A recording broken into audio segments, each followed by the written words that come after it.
Hello, everyone, and welcome to the October 12th, 2023 Planning Commission hearing. I will now call the hearing to order at 1:01 p.m. Ms. Johnson, welcome. We have a brand new Planning Commission secretary. I'd like to welcome you warmly, and can you please give us our first roll call vote under your name? Thank you, Chair Bonderson. I'll proceed with roll call. Chair Bonderson, Yes, here. Vice Chair Bauke, Here. Commissioner Boss, Present. Commissioner DeLuccio, Here. Commissioner Lodge, Here. Commissioner Wardlow, Here. Commissioner Wisco. Here. We have a quorum. Thank you. Wonderful, thank you. Next, let's move on with our preliminary matters. Ms. DeBusk, do we have any requests for continuances, withdrawals, postponements of X-agenda items? Thank you, Chair Bonderson. We have none. Thank you. And do we have any announcements or appeals? Also none. Well, that's nice. We will move on with our consideration and action on the September 28, 2023 minutes, and that was for our ceremonial event. I'll open this up to my fellow commissioners. Anyone have any comments that they would like to make on the minutes itself? I see none. Any public speakers, Ms. Johnson, for this item? Thank you, Chair Bonderson. None at this time. Perfect. And so therefore, I ask for a motion. I'll move those wonderful minutes. Wonderful. Thank you, Commissioner DeLuccio. Any discussion on this motion before I ask for a second? Okay, any second? I'll second it. So, Ms. Johnson, go ahead and take a roll call vote. Thank you. I'll take roll call vote. Commissioner Boss, Yes. Commissioner DeLuccio, Yes. Commissioner Lodge, Commissioner Lodge, Yes. Commissioner Wardlow, Here? Commissioner yes. Wisco, Abstain. Commissioner Bauke. You weren't here. Yes. Weren't here. Hold on. Let me. Let's go back to Commissioner Wardlow. She was absent at that hearing, and therefore, let's make sure she comments correctly. My apologies, abstain. All right. Commissioner Wisco, Abstain. Vice Chair Bauke, Yes. Chair Bonderson. Yes. Motion passes. Thank you. And that was 5 yeses and 2 abstains, correct? That's correct. Thank you. Okay, now we can go ahead and move on to item D, which is public comments pertaining to items that are not on today's agenda. Ms. Johnson, do we have any either remote or in-room public commenters? Great, thank you, Chair Bonderson. If there's anyone in the audience who'd like to speak on general business, again, that's items not on today's agenda. Please fill out a speaker slip at the back of the room. You can turn it into staff. I'm not seeing any movement, so I'll move to virtual public comment. If you'd like to speak on Zoom at this time, you can raise your hand and we'll call on you. Not seeing any hands raised on Zoom, but we did receive written correspondence from Tim Werner in an anonymous letter, which was distributed to the commission prior to the meeting. So with that, I'll turn it back over to you, Chair Bonderson. Thank you. And that allows us to move forward into our discussion item number 3, which is the AUD progress report. And today we have several planners from the City of Santa Barbara here to join us in the conversation, but I will go ahead and use the opportunity to present Ms. DeBusk, Allison DeBusk, who is going to therefore facilitate and introduce and move the presentation forward. The floor is yours. Thank you, Chair Bonderson and Commissioners. I'm really excited to be here today to present this AUD progress report. It's not something that staff had planned to take on, but when we started working on the next round of AUD amendments, we realized that we really needed a comprehensive summary of what the program had actually achieved, as well as feedback from applicants about what worked and what didn't. We think this report can provide a strong foundation for informing where we go next with the AUD program. I would like to introduce staff that helped make this happen. We have Dana Falk, project planner, Ellen Kukinda, senior planner and design review supervisor, and Brenda Beltz, planning analyst. And also for questions, Rosie Deisty, project planner, is available. So the purpose of today's meeting is to highlight data in the AUD progress report, provide some staff takeaways, and obtain feedback from the Planning Commission and the public. This report has a lot of information in it, and some of it takes a while to absorb. We recognize that you've only had a week to review it. It's got a lot of numbers, a lot of data. We've included questions to consider at the end of each chapter, and we want to hear from the Planning Commission about those questions. We realize that it's a lot to get through in one meeting, and we don't want you to feel rushed, so just know that we can return at a later date to continue the conversation. So I'll start with some background on what the AUD program is. AUD is short for Average Unit Size Density Incentive Program. The concept of an AUD program was introduced in the 2011 General Plan. One of the main goals of the 2011 General Plan was to encourage smaller rental and workforce units close to transit and easy walking or biking distance to commercial services and recreational opportunities. The AUD program was officially adopted as a zoning ordinance on July 30th, 2013. The AUD program replaced variable density. It allowed higher densities in certain areas. It requires inclusionary housing, and it allowed some incentives such as reduced parking. The AUD program objectives are to encourage smaller units, locate units close to transit, commercial services, and recreational services, and encourage workforce housing. We've divided the presentation up into topics that follow the format of the report. So I will start with information about the report. The objectives of the AUD progress report were to analyze data to gain insights into the effectiveness of the program in achieving its original goals, to obtain feedback from applicants and community members to understand their experiences, to evaluate the AUD review process, to understand the AUD program's successes and shortcomings and distinguish fact from fiction, and identify potential areas of change for future amendments. The AUD progress report does not make specific recommendations, provide policy pathways, discuss strategies, or consider other housing-related programs or policies beyond the AUD program. The AUD progress report included two different types of data to summarize the effectiveness of the AUD program in achieving its objectives. We looked at quantitative data, and for this, we looked at all project applications using the city's permit tracking software. And for qualitative data, we conducted a feedback survey of applicants and property owners of AUD projects, and we held 6 focus group discussions in July and August. Now we'll learn a little bit more about the program. The AUD program includes density and development incentives. In terms of density, the smaller the average unit size within each density tier, the more units you can build. Larger sized units are allowed as long as there are corresponding smaller units such that the average unit size is complied with. In terms of development incentives, the AUD program reduced parking requirements and amended setback, height, and open yard requirements. This is a map of the area where the AUD program is allowed. The orange is medium-high density, the red is high density, and the cross-hatched pattern is the priority housing overlay. There are 4,885 lots within the program. This represents 27% of all inland lots. Most of these lots, 72%, are designated medium-high density, and 28% are designated high density. The priority housing overlay covers 32% of all lots, most of which are high density, but there are also some medium-high density lots in the East Haley Street area. The AUD program was adopted as a trial program, and it was originally set to expire in 8 years or when 250 units were built in the high or priority housing overlay areas. Since initial adoption of the program, there have been several amendments.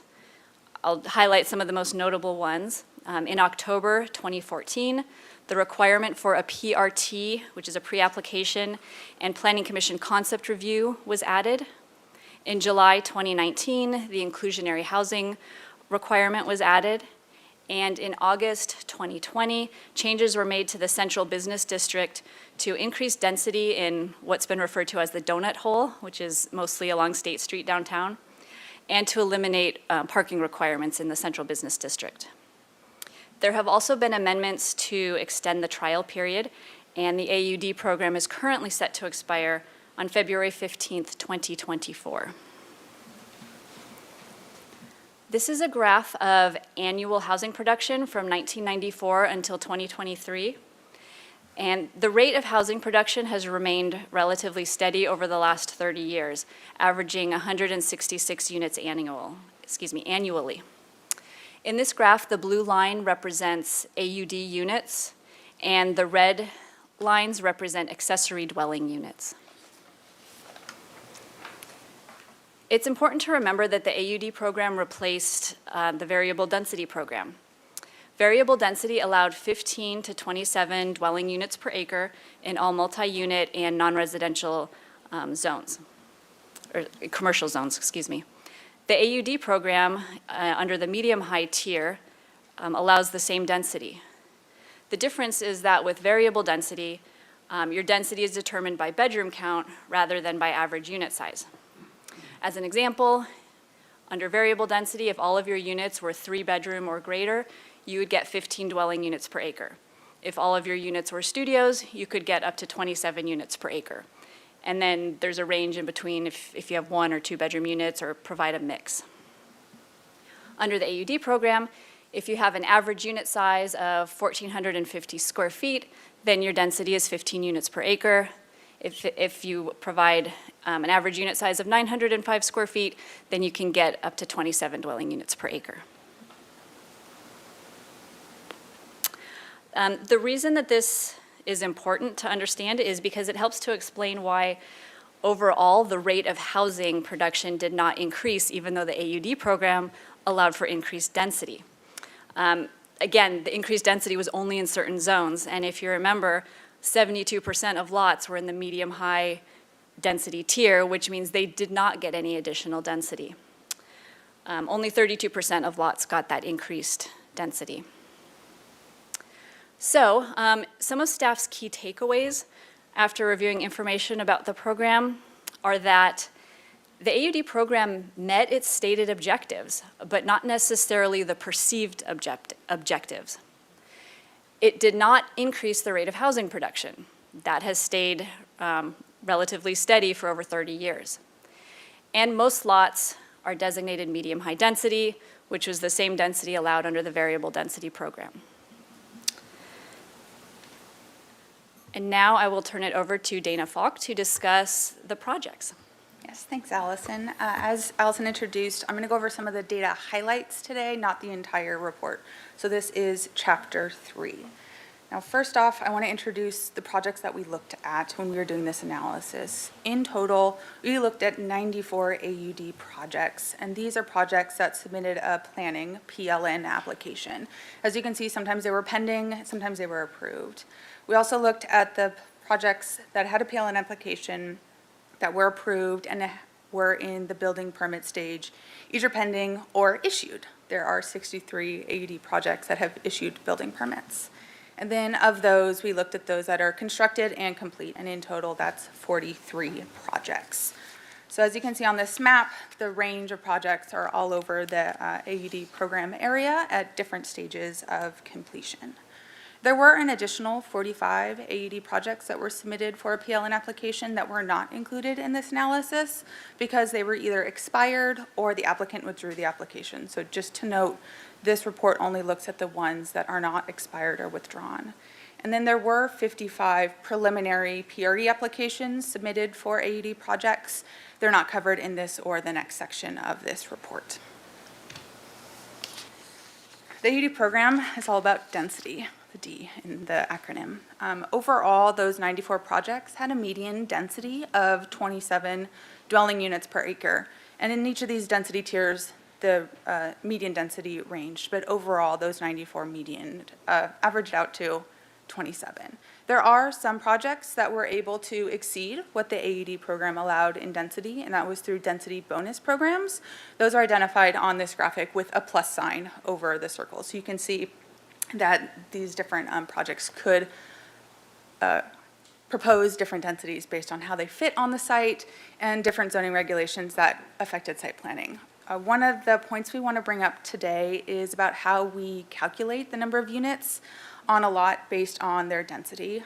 So for a typical 7,500 square foot lot, which is the most typical size in the whole city, if it was in the medium-high density tier, it could get 4 units. But when you do that math again, 4 units on a 7,500 square foot lot, it's actually 24 dwelling units an acre. So they could not achieve 27 dwelling units an acre, which is the maximum allowed in that zone. Just something to point out when we're looking at this graph and why not every single project is at the highest density that's allowed in the tier. You can read more about this density information starting on page 21 of the report. We go into it a bit more detail than I did today. Another way to look at the projects is how many units they included. Overall, those 94 projects had a median of 6 units in each one. Some projects were 2 units, some projects were 90 units, but overall the median is 6. Interestingly, when we look back at the variable density standards and what kind of projects were developed using that zoning ordinance, 6 units is also the median of the 55 comparable projects we had looked at to compare and contrast with the AUD program. More information about that is also in the report, and all those 55 project data is included in Appendix D if you want more information. So density is related to your lot size, and we are interested not only in how many units were in a project, but what size lots they were built on. Across all AUD projects, the median is about a 1/4 acre, with the smallest lot of 2,600 square feet and the largest lot of 76,000 square feet. So they range the gamut of size based on units, based on lot, based on density. And lastly, where are they? Interestingly, 50% are in residential zones and 50% are in non-residential zones, meaning RM and RMH for residential and all the other zones listed on this screen as the non-residential. RM was the most utilized zone for AUD, and when we look back at those variable density program or projects I mentioned previously, it was commercial general that was more predominantly used for those projects. So to sum up about the project section, here are our staff takeaways. As noted, few projects could achieve their maximum density. That was both because of site planning and development standards, as well as the rounding that I walked us through. Many AUD projects are smaller, less than 10 units for 2/3 of all AUD projects, and generally they fit really well into their existing neighborhood. The report is chock full of pictures of AUD projects that are built, so you can see how they fit so nicely into the Santa Barbara aesthetic. The high-density tier, which was approximately 30% of the lots, is only 10% of the projects. And when we looked at the priority housing, it made up such a small amount of those lots, but accounted for over 30% of all the projects. So it's interesting that so few lots accounted for so many projects. Now, let's look at the data in a slightly different way. We're going to talk about the units. This is chapter 4. So, preceded myself. When we look at how many units the AUD program has been used to create, it's 973 that have issued building permits over the 10 years that the program has been in place. This averages out to about 97 units a year. The graph on the screen right now shows you all the units that have been proposed under these 94 projects at different stages of the development process. So green are those that are in the pending planning review. Tan are the ones that have approved planning entitlements. Then we have blue issued building permits, and red as those are the constructed and completed units. So while 973 units have been issued building permits, there's actually 1,439 in the pipeline of the AUD program overall, and this is across all of the density tiers. As Allison mentioned, density used to be related to bedrooms, and now it's based on the unit size. So across all the AUD projects, the average unit size is 716 square feet. Less dense allows higher unit sizes. More dense is the opposite. So when we look at each of the density tiers to try and figure out, well, which ones created what size units, interestingly, the high density tier provided the largest average unit size, even though the median high density tier allowed the largest unit sizes. And again, comparing back to those variable density projects that we studied, those units were about twice the size of what the AUD program created. Since we talked about average unit sizes, we now need to talk about bedrooms. And under the AUD program, 2 bedrooms were the most predominantly created at 37%. This aligns with also what variable density was created. But 3-bedroom units drastically changed. We only have 6% of all proposed units as 3 bedrooms, where it used to be 29%. So something to note that we are getting a change in 3 bedrooms. Some of that can be related to an amendment to the program that occurred in 2019. We changed the rules that parking stalls now needed to be 2 per 3-bedroom unit in 2019. So prior to that amendment, 6.2% of all proposed units were 3-bedroom. After that amendment, it's 4.5%. Just to note that there was a change because of that amendment in how 3 bedrooms were proposed. This is a big topic of community benefit housing. As a zoning incentive program, AUD incentivized different types of housing. These 5 categories are designated as community benefit housing. Priority housing here shown in blue correlates to the priority housing overlay, where projects that are employer-sponsored, limited equity, co-ops, or rentals get increased density, as well as those development incentives. Part of our effort in doing this progress report was defining the objective of encourage workforce housing. There is no clear definition of what workforce housing is in the housing policies, but there is inside the affordable housing definition of the general plan, this snippet shown on the screen. It's the last 2 sentences of this definition, and I want to call special attention to the underlined portions where it says middle and upper middle income households, and then not be required to pay more than 30% of their gross monthly income on rent. Those are the metrics that we utilized to evaluate workforce housing. Now we're going to do some math. So the area median income for the County of Santa Barbara is set every year by the Department of Housing and Urban Development. For the county this year in 2023, it's $107,300 for a household of 4. Now, using those metrics of 30% of gross income is affordable rent, that would mean that this household could pay $2,600 a month on rent. We wanted to understand what that meant when we were looking at AUD units, so the Planning Division did an informal study of all the different AUD units in the month of July and what were their advertised rental rates. We did it for every type of unit. In the report, you can find more information about this, but in summary, $3,925 was the average rent for a 2-bedroom. Since that's more than $2,600, this would not be considered attainable to the area median income household. But remember, the definition said middle and upper middle. Well, middle income is 120 to 160% of the area median income. That's $171,000 for a household of 4, where upper middle is 160 to 200% of AMI. That's $214,000. So using the same math I just walked us through, that 2-bedroom AUD unit would be attainable to those households making those incomes. So our takeaways. The AUD program is not an affordable housing program, but it can be used to create affordable housing, which it did. It's in the report. We talked through all the different affordable units that were generated. But it's a tool as well that's part of a larger comprehensive policy for housing in the city. The number of 3-bedroom units decreased in the AUD program when compared to its predecessor, but we significantly increased the number of studio units. And while only the priority housing overlay had a requirement for rental units, 1.5% of all units were ownership, meaning 98.5 were rental. When we look at the projects that were proposed in the tiers that did not require rental, 41% of units could have been ownership units, but were not. So I'm going to walk the commission through Chapter 5, which is about the process. And if you could move to the next slide, please.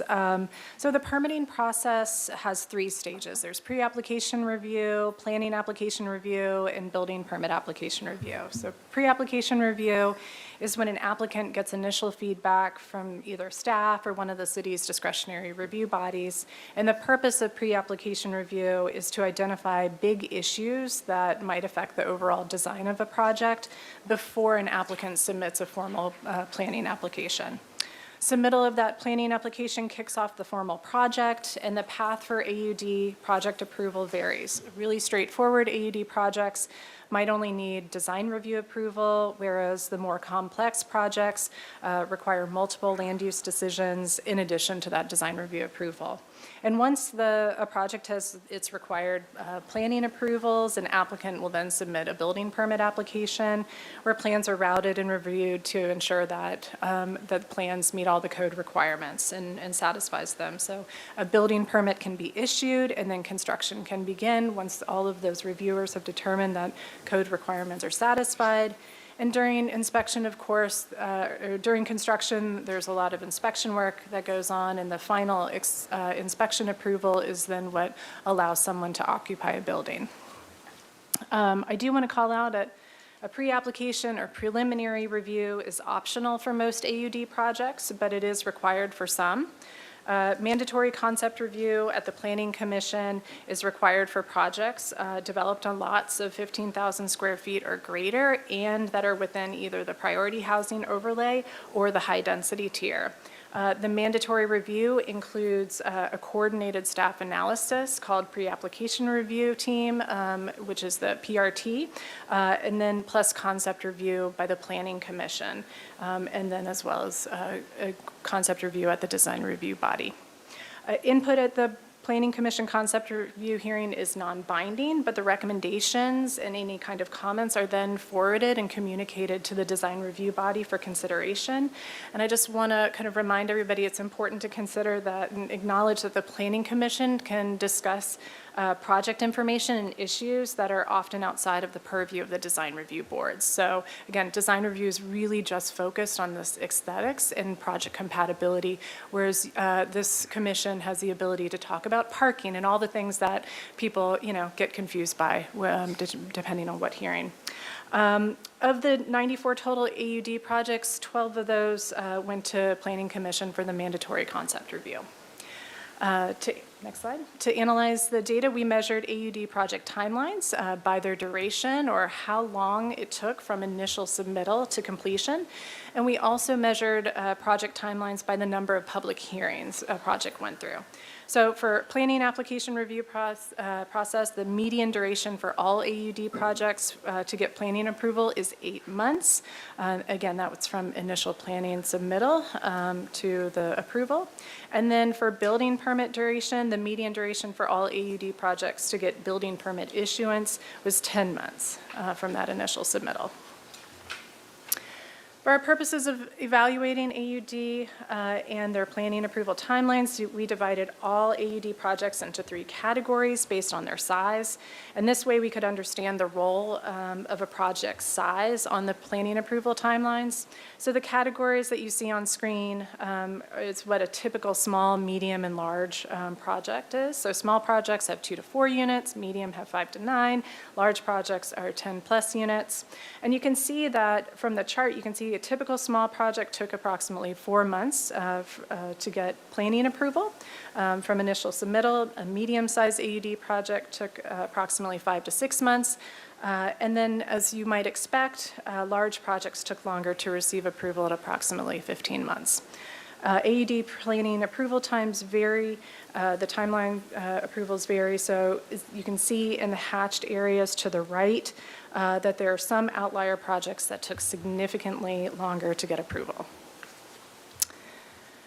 As I mentioned, permitting timelines are also affected by the number of hearings a project must go through, and there are generally multiple design review hearings for projects, including concept review, project design approval, final approval at either the Historic Landmarks Commission or the Architectural Board of Review.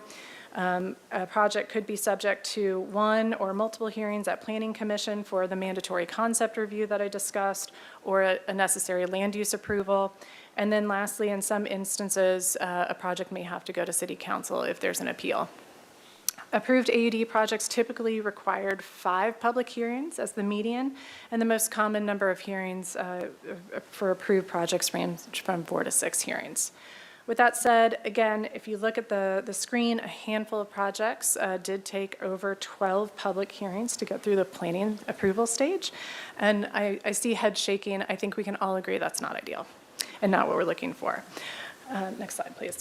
So again, just reflecting on this permitting process data with staff, we learned that some projects took too long to get through the process, but the median permitting timelines for both planning approval and building permit issuance aligned with reasonable expectations. Again, just a reminder that median planning approval was 8 months, and for building permit issuance, it's 10 months. And those numbers are consistent with what we heard from our focus group members, as well as what we heard from the survey of what we consider acceptable. And I would think staff also agrees with that's a level of acceptability for both of those two review items. I also want to highlight that there are some process improvements that staff could implement to streamline the process. And these are process improvements that don't necessarily require a code amendment, but rather could be assessed and addressed internally. So an example of this would be assessing our application completeness review process. So that's when an applicant submits a planning application or resubmits a planning application. We think we can tighten the timeline it gets for projects to get to concept review, or to see how much faster we could perhaps schedule someone for project design approval based on the information that they've provided, and thinking that it might be more complete, that we might just be very thorough in our reviews. But I do want to just acknowledge to the commission that any change to our internal process does impact the work of the rest of the land development team who review applications, so any change would need to be a coordinated effort. So that's why it's not just an overnight, why don't we do this immediately? The last takeaway that I'm going to discuss is that we heard over and over again how helpful early input was. That's early input from staff to address the major zoning or code requirements, and then also the information provided by our discretionary review bodies, so Planning Commission and the design review bodies, to really kind of have the helpful start for that. However, on the whole, the permitting process is extremely confusing. AUD projects have multiple pathways and different starting points, which is not only confusing to communicate, but it makes it difficult to identify projected timelines for applicants. And next slide. Great, thank you. So what comes next? Summarizing some of staff's main takeaways overall, we find that the AUD program achieved its objectives. It encouraged smaller units. It met the locational objectives, although there could be other areas that could also meet those objectives.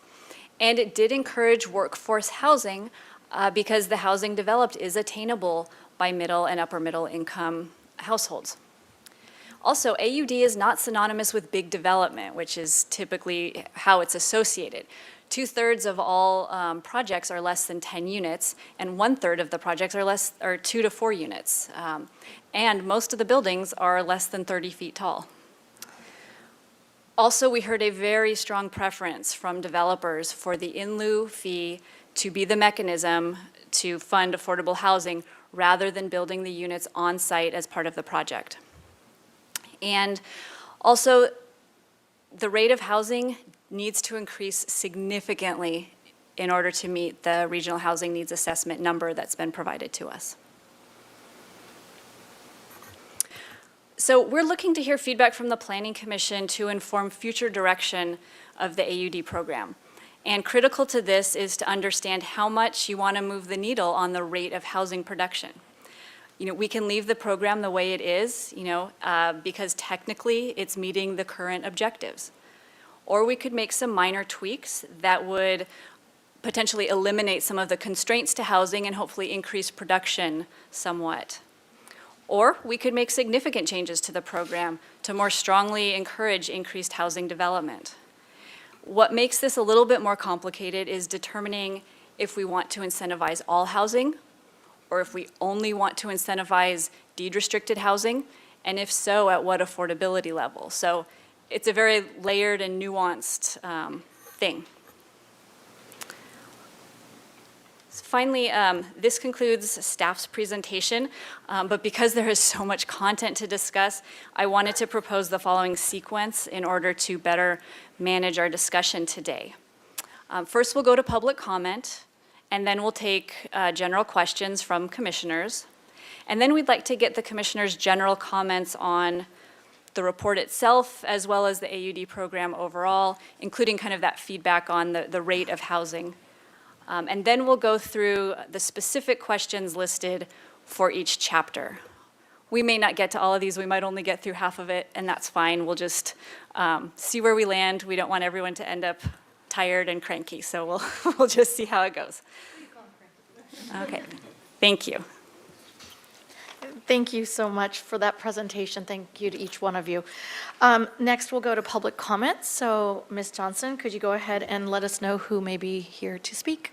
All right, thank you, Chair Bonderson. I do have one request to speak from John Capanella, so if you could make your way up to the podium, you'll have 3 minutes to speak.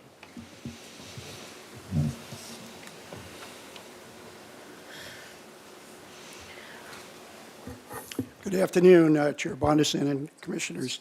A couple of comments on the presentation. I thought it was great. I thought the report was wonderful, and the detail and what went into it was just astronomical. And I appreciate what they did and how this can be a guide as you move forward. Just a couple of questions, a couple of comments really on what we just saw. The AUD program was a 250-unit test. So that was not free-flowing production. People didn't know when that was going to be reached. Also, if it expired, you had to have project deemed complete in order to proceed with your application. This was before the days of preliminary application. So but there was really a risk that whether the program would continue or not before the extensions were made. Secondly, prior to the AUD program, as you saw, luxury condos, I'll use the term luxury, were the only units that were being produced. Even though they, under variable density, and even though they can continue, I believe, under variable density when the AUD came out, then they didn't. So if we didn't have AUD in the rentals, what would we have? Anything? Or just ADUs later on in the program? So I think moving forward, if we could have, as we do today, a pathway, less meetings to get approval, and other ways to facilitate a flexible and good process to get through this program, however it's amended, can produce much more than we saw in the past. I think a couple of items to take note of, I think, going forward, too, are small lots. I think small lots have been overlooked a bit. We see 7,500, but we have many 5,000, 6,000 square foot lots in commercial zones, in the manufacturing zone, not commercial manufacturing. If we can come up with some type of increased density for those versus strictly the proportionate amount they would get under AUD, I think we may be able to have more production done, even though they're not currently counted. It'd be something less than 10 units, let's say on a 5,000 square foot lot. This would be surplus to what we're currently seeing as far as what the parameters are. So I would, to say we should come up with something for a higher density on those smaller lots. Inclusionary, we have to come up with either in lieu fees or density bonus, because right now the only people that are subsidizing below market units are the other residents. And if you calculated it, I think staff would tell you it's about $200 a month that everybody is paying right now because of the difference in rent that has to be subsidized in the project. Lastly, there are 30 programs in the housing element that are really good and looking forward. I think what we should do before you wrap up, and let's say in your second meeting, is see how those programs might facilitate what you'd like to see in the AUD program going forward. Thank you. Thank you for being here with those comments, Mr. Campanella, former Commissioner Campanella. We have others in the room, don't we? Yes, we have a couple other speaker slips, so we'll go ahead and start with Fred Sweeney, and then we'll have Mark Shaden on deck. Thank you. Welcome, Mr. Sweeney. Thank you, Chair Bonderson and members of the Commission. I just have 4 points. One is, as we're continuing to try to attack this issue of affordable housing, I would encourage, as we go through the process, knowing AUDs is just one component, that we continue to reconsider this 10% requirement that we've been locked in and move that to 15%, and then implement the recommendations to round up the math. I think that might go a lot of ways to get to that. Also, I was a little puzzled about the $168,000 collected in lieu fees. Yeah, that's the easy way for a developer to do it, but, you know, are we really going to get enough money? $168,000 at $600 or $800 a square foot of construction cost gets you the size of maybe a couple of garages. It should be obvious that all the internal planning, city planning and building department process is not working to the perception of the developers and the others in the business and needs an overhaul. If I were keen for the day, I would make Ms. Kokenda in charge of everything and we might get there. But part of the problem is the communication. The building is only open 14 hours a week. I assume you all know that. So communicating with those folks is very difficult in terms of getting calls returned, emails responded to, et cetera. I think that's the core of a lot of it. As to the review boards, they're the folks that hold at bay what we look like as a city. Without those boards, we would look like any other coastal city on either coast. It's those boards that give us what Santa Barbara is. So I think that they're a necessary component. Yes, could they behave better? Sure. Could they be more efficient? Sure. But I think we can't allow those to be usurped. And then finally, if the state sees fit to require no parking, then are we going to get into the business of providing block by block parking lots, either privately owned or publicly owned? Because we still live in Southern California that has a Southern California culture of the automobile. You know, one size, I'm sorry, state legislature does not fit all, particularly in a city like Santa Barbara. And also, I would hope that before we decide to sunset or not sunset the AUD project, that we attack some of these issues that are pointed out by all of us. Once we get those solved, maybe it will go much better. Thank you. Thank you, Mr. Sweeney. Next, who do we have?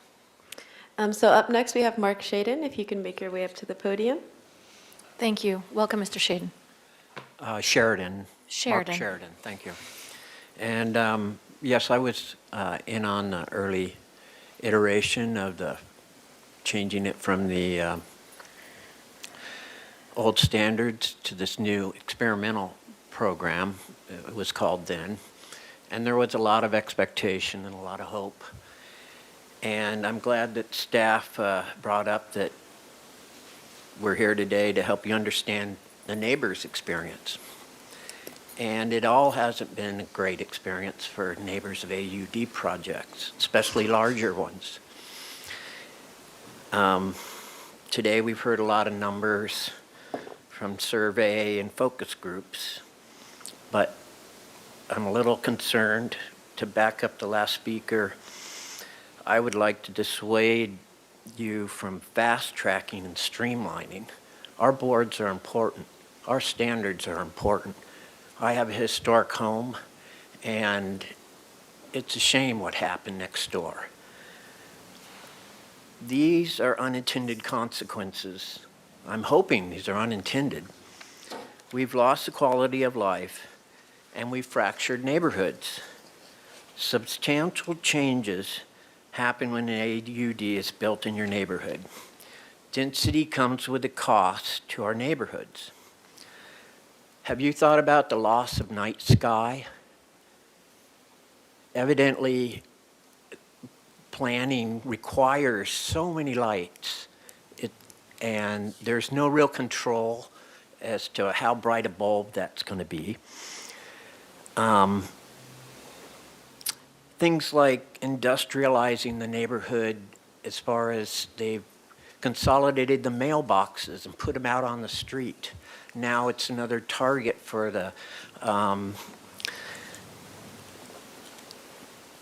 anyways, your landscaping requirements, we're like 5 years into this and the landscape hasn't grown in. It was a very poorly done landscape, and your requirements, I think, are way underwhelming. Things like trash collection, it's now up to 3 times a week, and it goes over that permeable material, because the driveway's so narrow, you hear it, at 7, 6:30, more than once a week. And then, of course, parking. I'm not even going to get into that, but it is a challenge.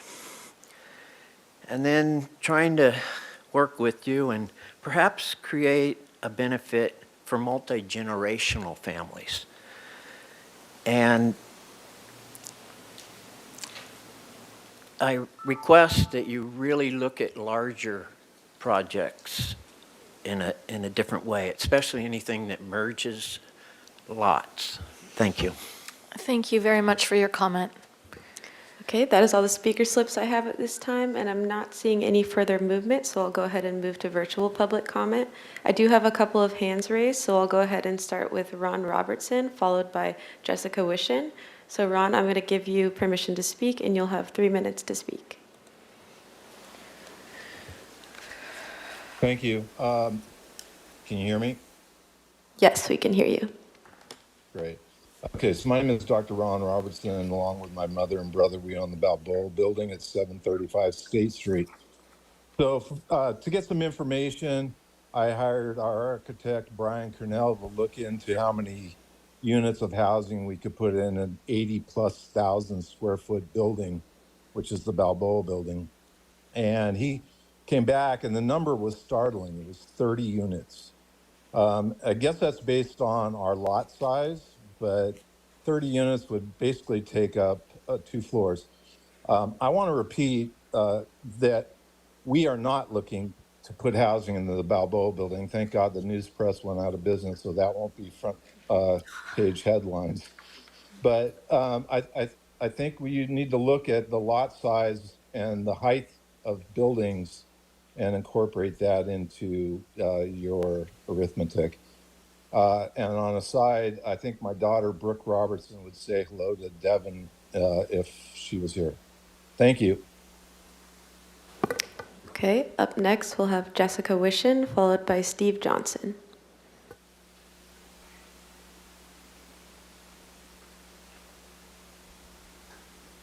Good afternoon, Planning Commissioners. My name is Jessica Wishanda Labra. I am the CEO of Habitat for Humanity of Southern Santa Barbara County. Our mission is not only to build and produce 100% deed-restricted ownership housing for our low-income workforce, but we also preserve and rehab naturally affordable housing for some of our most vulnerable. We're currently partnering with the city on a home preservation program that's making life-saving safety and health repairs. Most of those applicants tend to be elderly, disabled, and low income, and longtime residents of our city. I wanted to first start by thanking the city staff for a comprehensive AUD report full of insightful information on the complexities involved in addressing our housing affordability crisis. I'd like to focus on opportunities and challenges that the AUD program provides in encouraging more deed-restricted 100% affordable ownership and rental housing projects. We at Habitat feel it's imperative that nonprofit housing developers who submit applications for 100% deed-restricted housing should be given the most regulatory flexibility on density, height, parking, and other objective design standards to incentivize. These items otherwise cause significant, if not prohibitive, costs to a low-income ownership project. And as you know, RHNA statistics show that our city's greatest housing needs and the least amount of housing supply is at the lower income levels. And this is where regulatory concessions need to be the focused priority. Second, we agree that more streamlining to the approval process should happen, but if the permitting timeline is shortened for every project, regardless of their degree of affordability, then 100% deed restricted projects will fall further and further behind. As you know, the waiting line is now very long with the increase in market rate rental projects, hotels, and city public works projects. And just like the private sector, the nonprofit sector is impacted by time and money. And in our case, low-income ownership housing does not qualify for low-income tax credits or most state subsidies. So every day lost during our approval process translates to the loss of hard-earned philanthropic dollars. Our solution to this is a dedicated city staffer assigned to 100% deed restricted affordable projects to help troubleshoot and avoid delays to any extent possible. We have heard mention of an ombudsman program to address this, and we greatly support the concept. We feel it is important to finalize the housing element prior to any permanent approval of this program so that we can ensure alignment. The current program requires significant changes so that the type of housing that the city needs the most, which is moderate to low income levels, is fast-tracked and granted maximum regulatory flexibility. Such changes would help to partially compensate for the lack of sufficient funding and hopefully get us one step closer to having 100% affordable projects pencil out as well. Thank you so much for your consideration. Okay, and lastly, we have Steve Johnson. You'll have 3 minutes to speak. Sound check, please. We can hear you. Thank you. Thank you for the opportunity to comment. I've got 5 quick comments, all related to moderate rate housing. First note is that no 60-foot projects have been proposed. The report might discuss why. The report did not evaluate changes in the number of daily commutes, 15,000 daily commutes. Hopefully the AUD program was going to put a dent in that. No mention in the report. There was no consideration of the incomes of commuters. That's a target population that we would like to have housed closer to the city, but we don't know their incomes and whether they have any chance of renting AUD units. The AUD zoning did produce smaller units than variable density. That was an easy goal to meet. But should AUD units have been even smaller? For example, is an 800 square foot 2-bedroom apartment, is that typical for 2-bedroom units built prior to 1980? Or is it in fact larger? No discussion of that.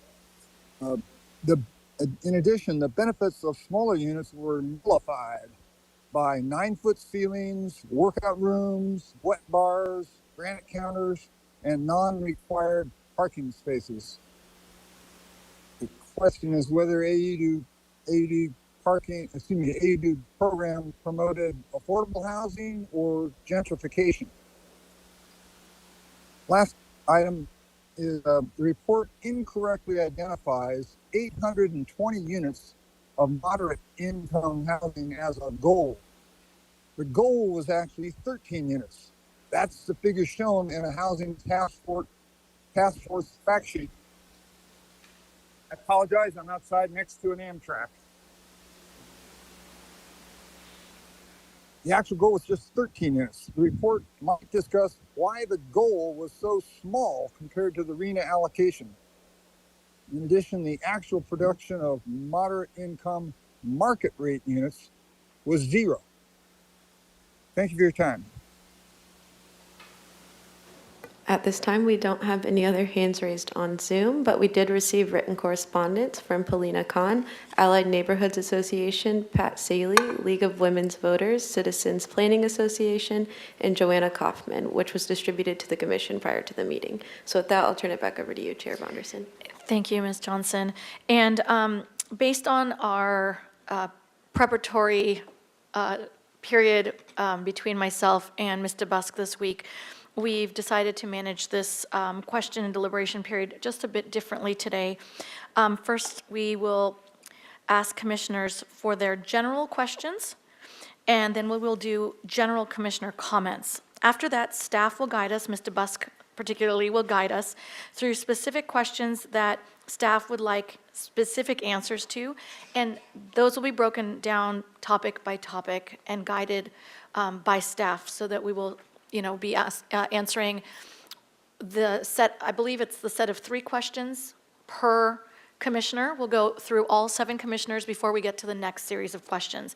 And based on that, we will monitor the time. We will make sure that if we do need to stop early and choose to continue on another day, that we will end after all 7 commissioners have finished any given slide. So it'll be a very clean stopping point for everyone. We will check in with you all during this experience to just make sure that you are comfortable with the timing.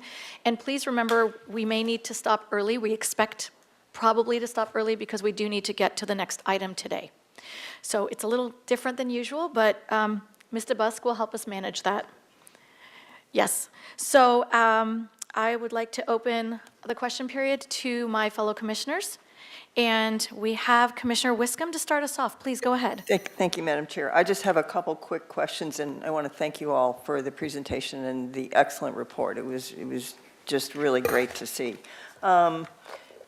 So on page 9 of this, I think we talk about, we talk about how this is in Title 30. AUD program is in Title 30. Do we have any schedule for Title 28? I'm curious on that. And I know that's probably a pretty loaded question, but I'm sorry to ask it, but, Okay.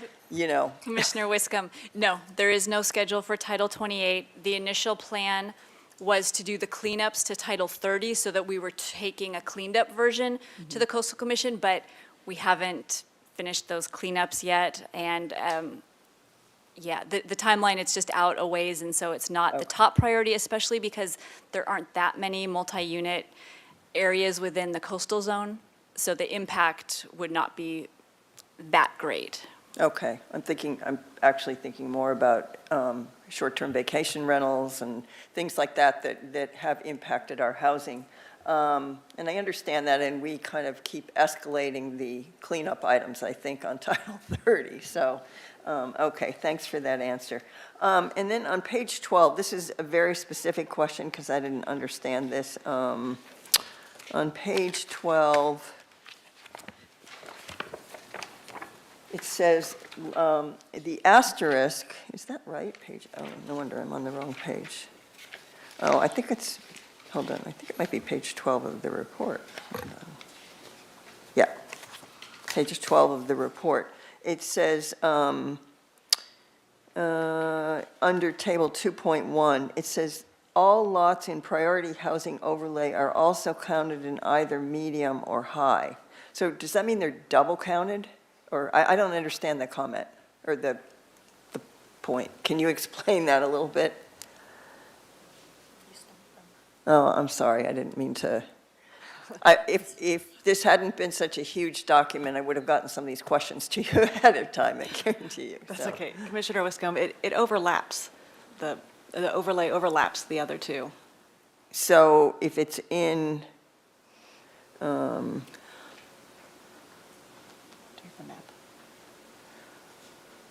We it can show you overlaps. on the map. It's like an overlaying, like overlay zone that sits on top of the other Okay. two. So, but the number of lots is reflective of the number of lots. There's no, you're not double counting lots.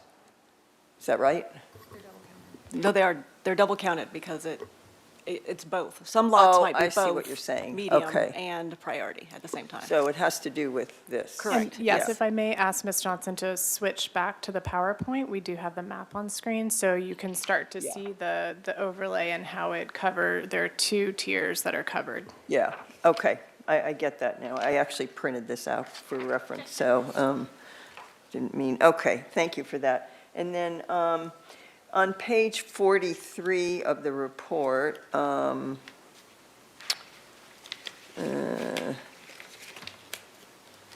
which is 50 of 113, since I've got that. We talk about the city's density bonus program, and I'm wondering, does staff have any recommendations for that, any suggestions? I would be just looking for some guidance there when we get to it.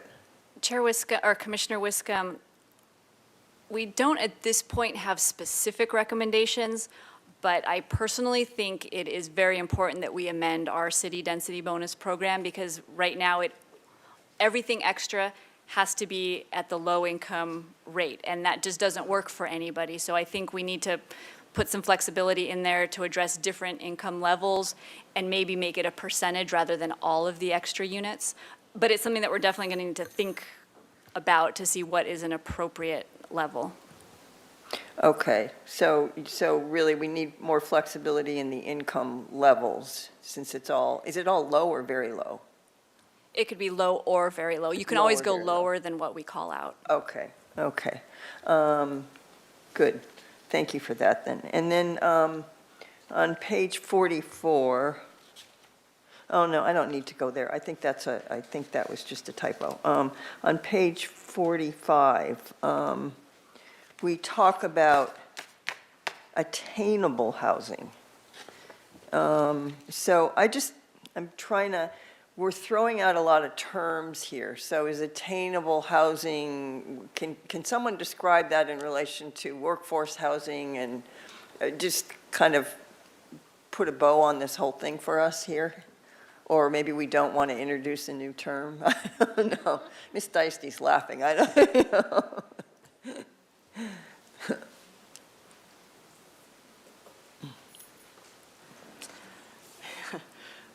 Commissioner Wiscombe, in the report, it's confusing, the difference between affordable and attainable. Those terms get used sort of interchangeably.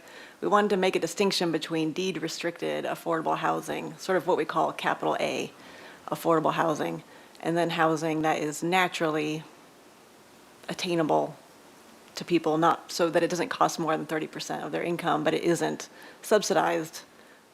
Okay, so it's the, okay, I get that. So it is falls within the 30% category of AMI, but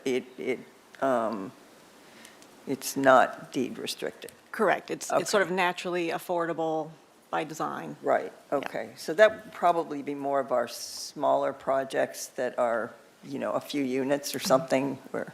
We think that was the intention of the AUD program, of making the Yeah. units smaller, more affordable to the workforce, but they weren't required to be deed restricted. So we were hoping that they would become attainable by design. Right, Yeah. okay, And thank you. Commissioner Wiscombe, if I could Yes. just add that for context, the word affordable is a really dangerous word to use because in every focus group conversation, every commissioner might have a different idea of what we're talking about, every staff member. So we used attainable and could tie that specifically to the income and the 30% so that it was really clear which income category could attain rents at a certain percentage based on area median income and in different levels, so. But for our RENA numbers, when we're actually required to provide low, very low, moderate, that is 30%. That's where you're right? That's where the deed restriction comes in. Correct. And Yeah. I'm just commenting on the word attainable and how we purposely chose not to use affordable, not to confuse people more, but it still brings up questions as to Okay, why so- did you use that word instead? So we should use attainable for not deed restricted, but still affordable, small a. The other one for small a versus capital A. Okay. That was, okay. And then, so on page 46, talk about a mandatory concept review by Planning Commission. Didn't council back when, I think on my first 4 years on Planning, didn't that get reduced to 10,000 square feet from 15,000? Commissioner Wiscombe, that was one of the main discussion points when it went to council is should this be for lots of 10,000 square feet or 15,000? The final decision was 15,000. Okay, I'm not remembering that correctly. Okay, thank you so much. That's the end of my questions. Thank you. Thank you. Next, we have Commissioner Wardlow, please. Thank you, Chair Bonderson, and thank you, staff. I've really appreciated this report. I thought it was so comprehensive and very, very helpful, so thank you for all of your hard work on this. I'm sure it was not an easy feat. Okay, First, could you describe a little bit about what the rationale when this was originally created for only including just market-based rental housing as a defined community benefit in this program? Commissioner Wardlow, I think what was anticipated when AUD was adopted is that because the units would be smaller, that they would be affordable by design, right? Not capitally affordable, but just attainable because they're smaller size, therefore they should rent for less. What we found is that didn't pan out, right? The rents will be what the market will bear. That's the way that it works. But I think that was the intention when it was created. Okay, thank you, that's helpful. From the, for projects that are doing 100% affordable under this program, what is the benefit that they get as opposed to just a normal developer coming in and doing just the bare minimum requirements under this program? Commissioner Wardlow, if you see this slide here, this talks about the community benefit housing types. They're all in the same category. So the benefits they receive are the increased density in the priority housing overlay and the increased height from 45 feet to 60 feet. So there's no difference in the process, in the fees, in anything if you are doing an 100% affordable housing project versus doing the bare minimum that's required by the program? The city has policies to internally streamline the review process. It's not in the ordinance, that's just our processing procedures to streamline affordable housing projects. Whether or not that always happens successfully is due to staffing issues and just our timelines overall sometimes make it difficult to streamline them internally, but that is part of our goals for streamlining. And is that encompassed in kind of what we're trying to do in the updating the housing element? So those are the other programs and policies that the city is enacting to prioritize affordable housing. But under this specific program, there's no differentiation between I'm doing 100% affordable and I'm doing the bare minimum. Yes, if it's rental, correct. Okay. Yeah. Commissioner Thank you. Wardlow, I did just want to add on, though, that if it's 100% affordable at certain affordability levels, it would qualify for state bonus density. So they do get a lot of benefits under that state program. Right, so from a separate program. I just mean in this program specifically, so I can kind of work on, providing feedback on ways that we can try and make this a little bit better towards the broader goal of affordability. Next question. How many adaptive reuse projects were done under this program? I'm sorry if I missed that. Commissioner Wardlow, we didn't track adaptive reuse separately. It would just be, there's not a separate adaptive reuse program. It's a conversion of existing building is allowed, but it's not tracked like that. Okay. Do we know how many projects, and I think this was in the report, so I apologize, but I forget, how many projects using this program were mixed-use projects? We do have that information. Just give me a sec. Thank you.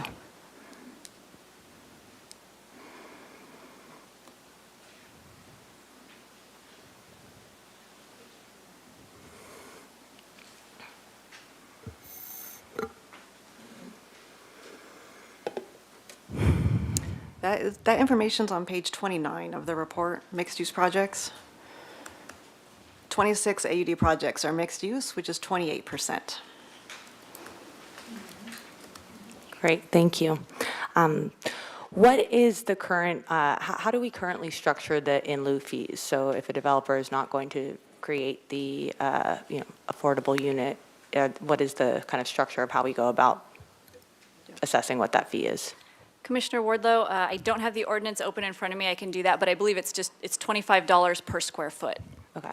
And when was that figure decided? Like how long ago? Commissioner Wardlow, that was with the feasibility study, and I believe that it was adopted in 2019. Okay. So that's not that long ago. Okay. Commissioner Wardlow, I believe there's a CPI increase on the 25 square, Okay. $25. Okay.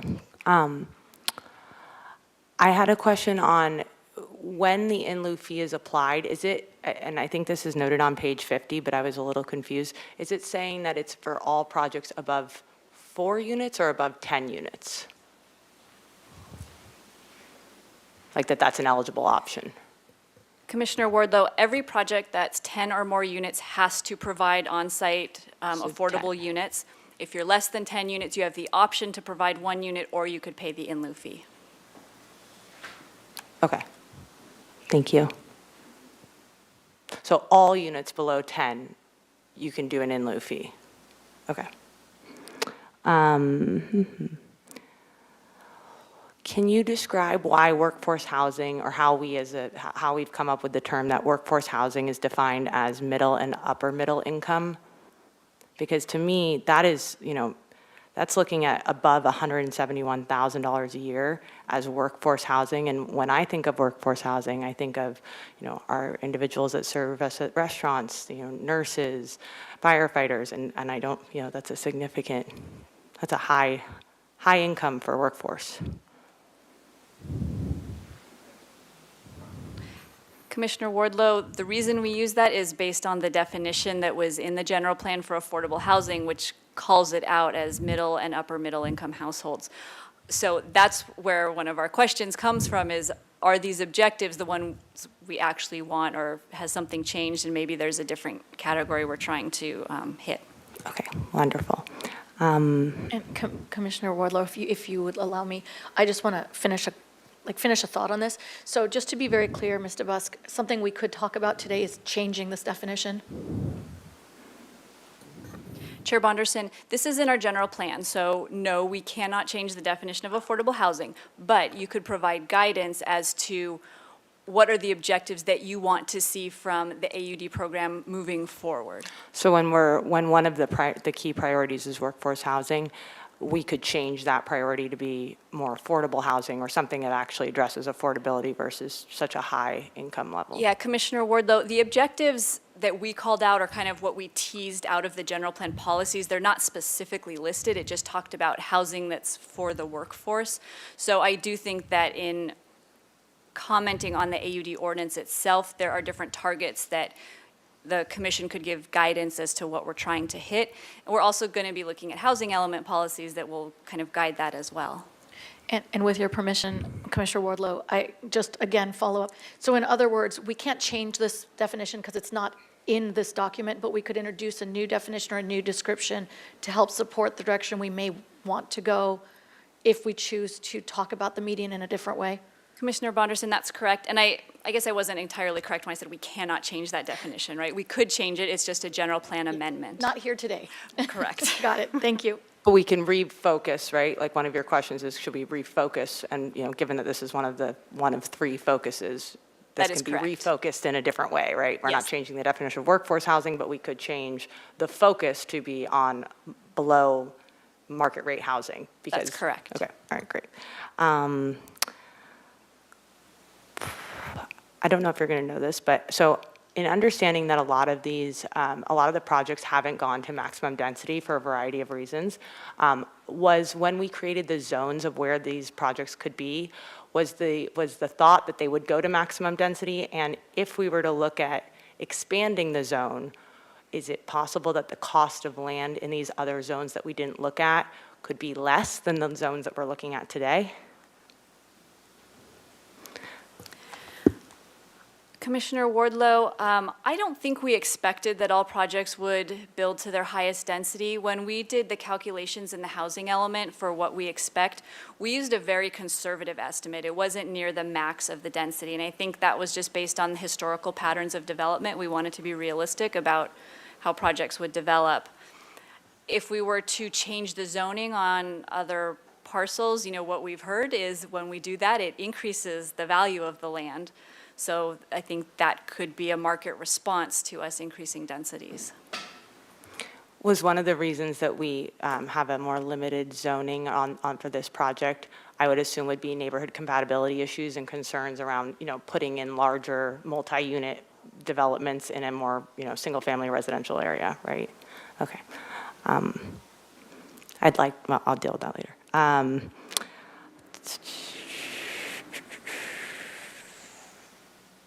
My last question, sorry. What is the largest cost that developers are seeing through the through our planning process, like when I'm seeing that, you know, the difference from when you are approved to when you are completed is like such a significant time gap, is that a significant cost to developers, or like where are their pain points in this, you know, almost year-long process that they go through? Commissioner Ward, though, I don't know that we could answer that. I think only the developers could truly answer that. I think every month, in whatever phase of development, costs them money. In the focus groups, though, what we heard was a lot that the inclusionary requirement is a significant issue for them to get financing, and that has a big impact on them. One last process question. So from the project being approved to getting the building permit, has staff started to identify, you know, the pain points of why that takes so long from approval to building permit issuance? Well, generally once you get your planning approvals and you're required, then you can submit for your building permit application. That's when especially if they're larger AUD projects, it just takes a lot of behind-the-scenes work for the applicant, architects to do all of the construction level drawings. So I think that they want to get through the process and get their projects submitted to their building permit application submitted as quickly as possible in order to, because they know it's going to take time for review, and they know they're going to get comments, and, you know, they're trying to work on things behind the scenes and finish up their approvals. But it's more in the applicant's hands once the planning approval has been issued. Once they have all of their necessary design review approvals, that's really the main hurdle. And then, did you want to add something else? I did want to add one thing that's just based on the way that we've calculated this data, is the time to planning approval is to what's called project design approval at design review. So you also need to get final approval after that, and then you need to go through the building plan check process. So there's still some more planning work that takes place, but it's all part of, you know, final approval is supposed to be review of your construction drawing. So you're taking your planning approval and getting these more complete drawings that have all of your landscape and irrigation details and lighting and all of those types of things, mechanical, et cetera. Thank you for your help with these questions. I really appreciate it. This was very helpful. And before I call the next commissioner, I want to ask, instead of coming back when it's my turn and trying to reintroduce this whole entire thought, I'd like to double back on what Commissioner Wardlow just asked and maybe ask it in a slightly different way. As staff, can you identify where these projects seem to, what part of the process they stop at when they do pull their project, instead of looking at it from another point of view? What you can see is they didn't get all the way through the planning, the zoning portion before they pulled, or maybe they got into building and then they pulled the project. Do you have any sort of identification of where they tend to get discouraged? Okay. I'm sorry, Commissioner Bonderson, I don't think we have that information. Yeah. It's okay. I was just wondering if I could approach it in a different way that you might actually know, but I recognize that you don't have the statistics in front of you. Yeah, one of the questions in the survey that we asked is if your project didn't move forward, why? So you'll see in the appendix there were some answers to that, but I don't have an answer to your exact question. In fact, my question is, I see the why, but when was my curiosity. If it was a zoning challenge, if it was a building or even a construction challenge, we don't know that data. It might be interesting to follow through with. But in any case, thank you. Next, we have Commissioner Lodge, please. Excuse me. Thank you, Madam Chair. I've been around for a long time, and Madam Chair and staff, I hope you will let me clarify some of these things and their origins, since I was there. I began working on the general plan update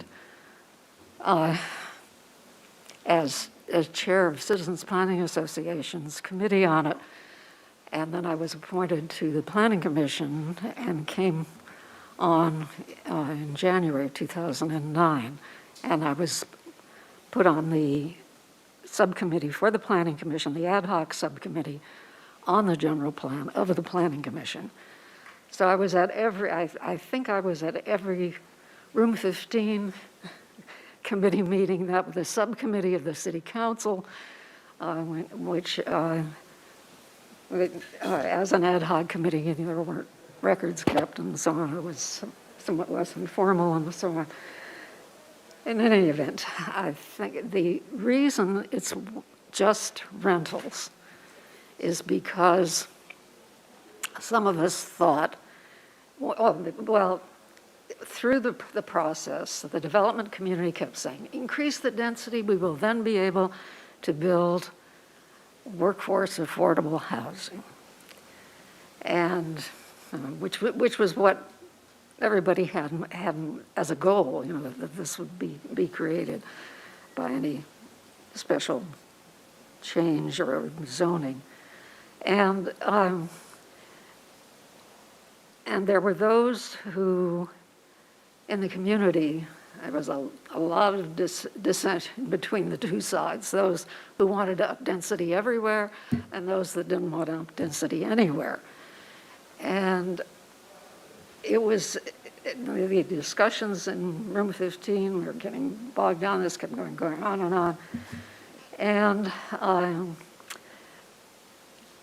I suggested what became the AUD program as a compromise to allow it in very limited areas and for,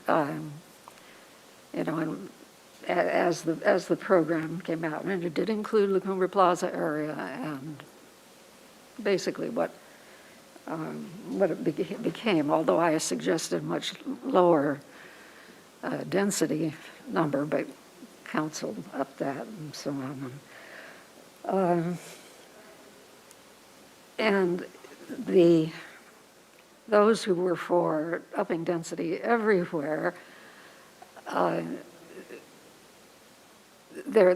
council was split. And because these are general plan changes, they require a supermajority, and they didn't have a majority to move on, and the council was kind of stuck on the issue.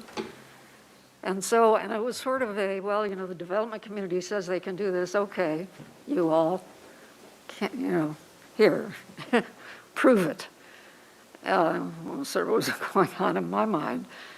And one of the council members in particular I didn't think it would work for sale housing, but I and some of the council members also didn't think it would work for work housing. And so it was back in 2010 when I presented the idea, I think in November of 2010, and council decided to go with just rental housing. Then the AIA and all the housing folks had a design charrette in July of 2011. And then I think their hope was to prove that they could, with these higher densities, build affordable for sale and for rent. Well, they showed that they couldn't build for sale that was affordable, but that rental housing, they said they could. And so that was sort of confirmed the council's direction on that.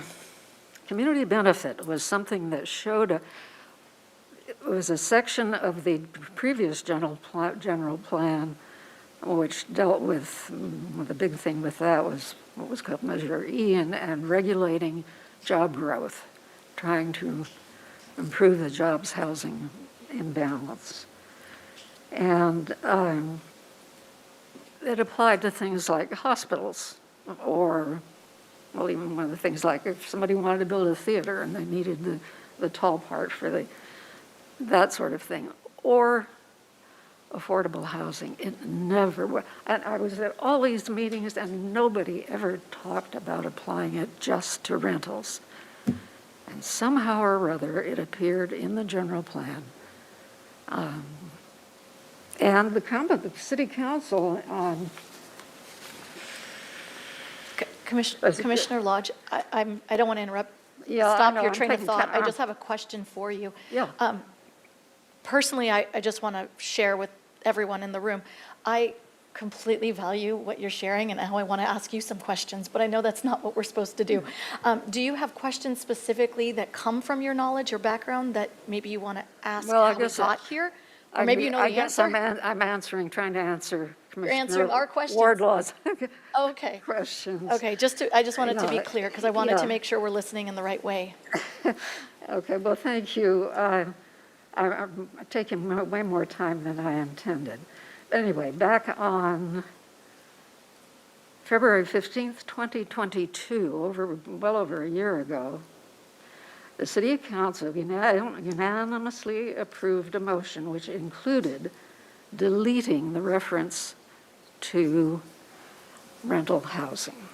And that is in process, as I understand it, Ms. Ostranger, as part of the package of amendments to the, And based on that, to Title 30. yeah, based on that, may I ask a question to staff? I'm assuming that what Commissioner Lodge just mentioned, that the updates and so on reflect that decision. Is that correct? What we see in our report now reflects that direction?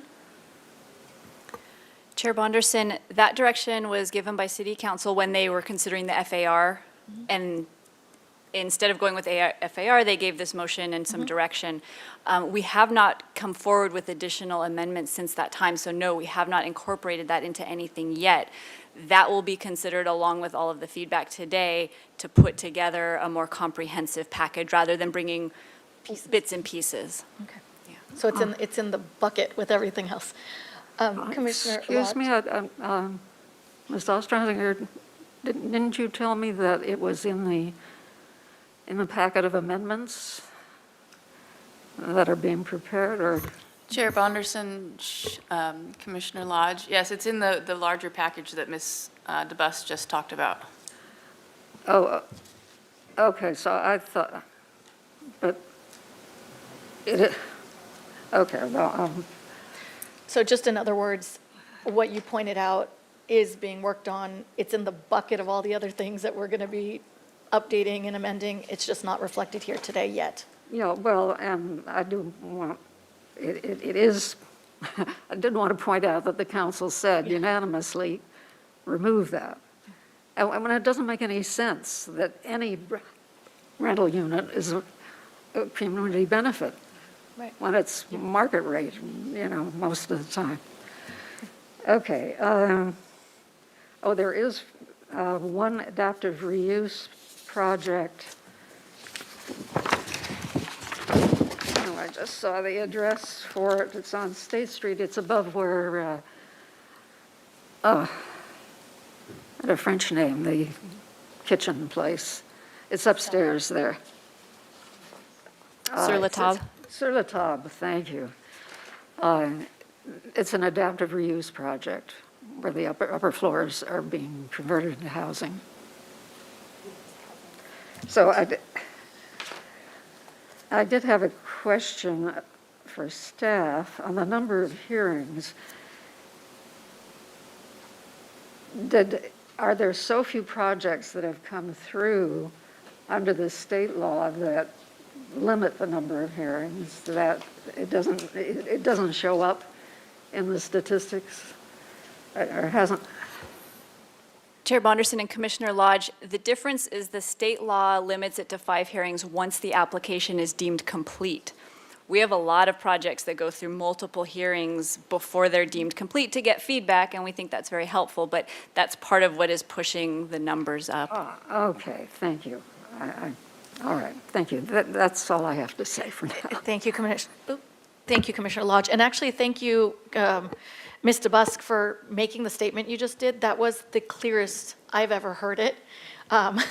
Thank you for the extra clarification, because it makes a big difference the way we understand this slide. Thank you. Next, we have Commissioner DeLuccio, please. I don't have a lot of questions. So far, the conversation and the questions have been very helpful.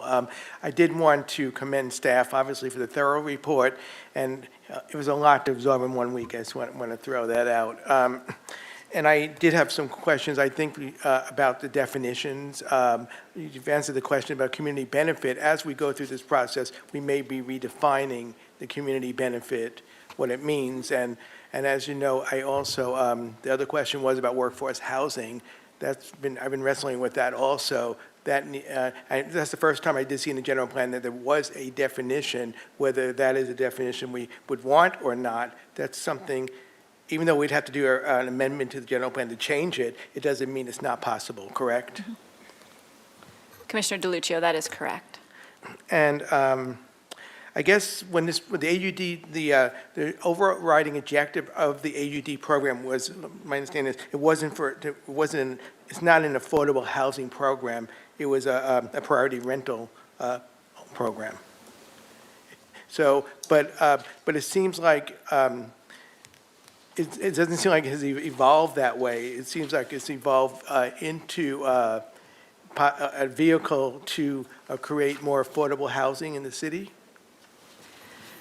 Commissioner DeLuccio, the intent was that it provided more housing for the workforce, and at the time it was thought that simply by making it rental rather than for purchase, it would help make it more attainable to the workforce.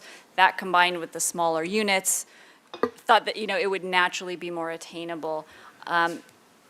Since then, we have included the inclusionary requirement, so that does mandate some affordable housing, and the program has also been used by affordable housing developers to create projects under state density bonus laws. So we have seen some affordable housing come out of it. 20% of the units, I believe, was the statistic. So it has resulted in that, but in and of itself, no, it is not an affordable housing program. So what you're saying, what evolved out of it, out of the AUD, as far as the 10% came in later, and also the state density bonus, the state laws, that's also bills.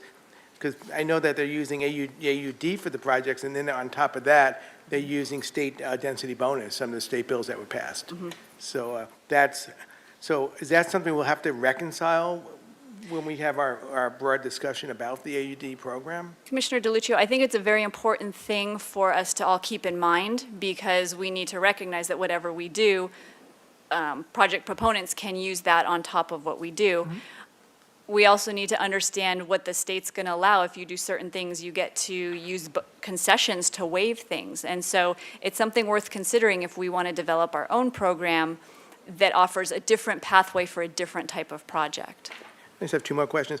An example of that, the 2097 with the parking exemption in the high transit areas, I know that one of the incentives of the AUD, one of the big incentives was parking, so I'm just wondering if that's, you mentioned earlier that you're not seeing as many AUD projects. Is it between the state density bonus and the 2097, which is another example of that? Is that what's perhaps causing the fall off a little bit? Of the applications? Commissioner DeLuccio, there isn't a fall off of applications. There's not? No. No. Has there been an increase? No, it's been steady. Oh, it has been steady? Because Yes, it's been steady for 30 years. Our housing production overall has pretty much stayed the same. Okay, so I've read differently in that. I probably didn't interpret it correctly. And also the streamlining, I know we're going more toward trying to get more streamlined, but where all these public hearings, where are most of these public hearings occurring? Are they occurring at the design boards? That's correct, yes. Most of them are at design review. Okay, so those are my questions right now. Yes. And once again, I'm going to piggyback a question instead of trying to reintroduce it, who knows how long from now when it's my turn, to ask Commissioner DeLuccio's question in a slightly different way. Is it possible that there is an increase of projects being pulled out of the process period? Is that perhaps what we are interpreting or misinterpreting as fewer projects? And let me say that even a different way again. I heard you say that it's pretty steady, similar number of projects are going through. Is it possible that the projects that don't make it through the process is what has increased, even though the ones that go through may have stayed steady?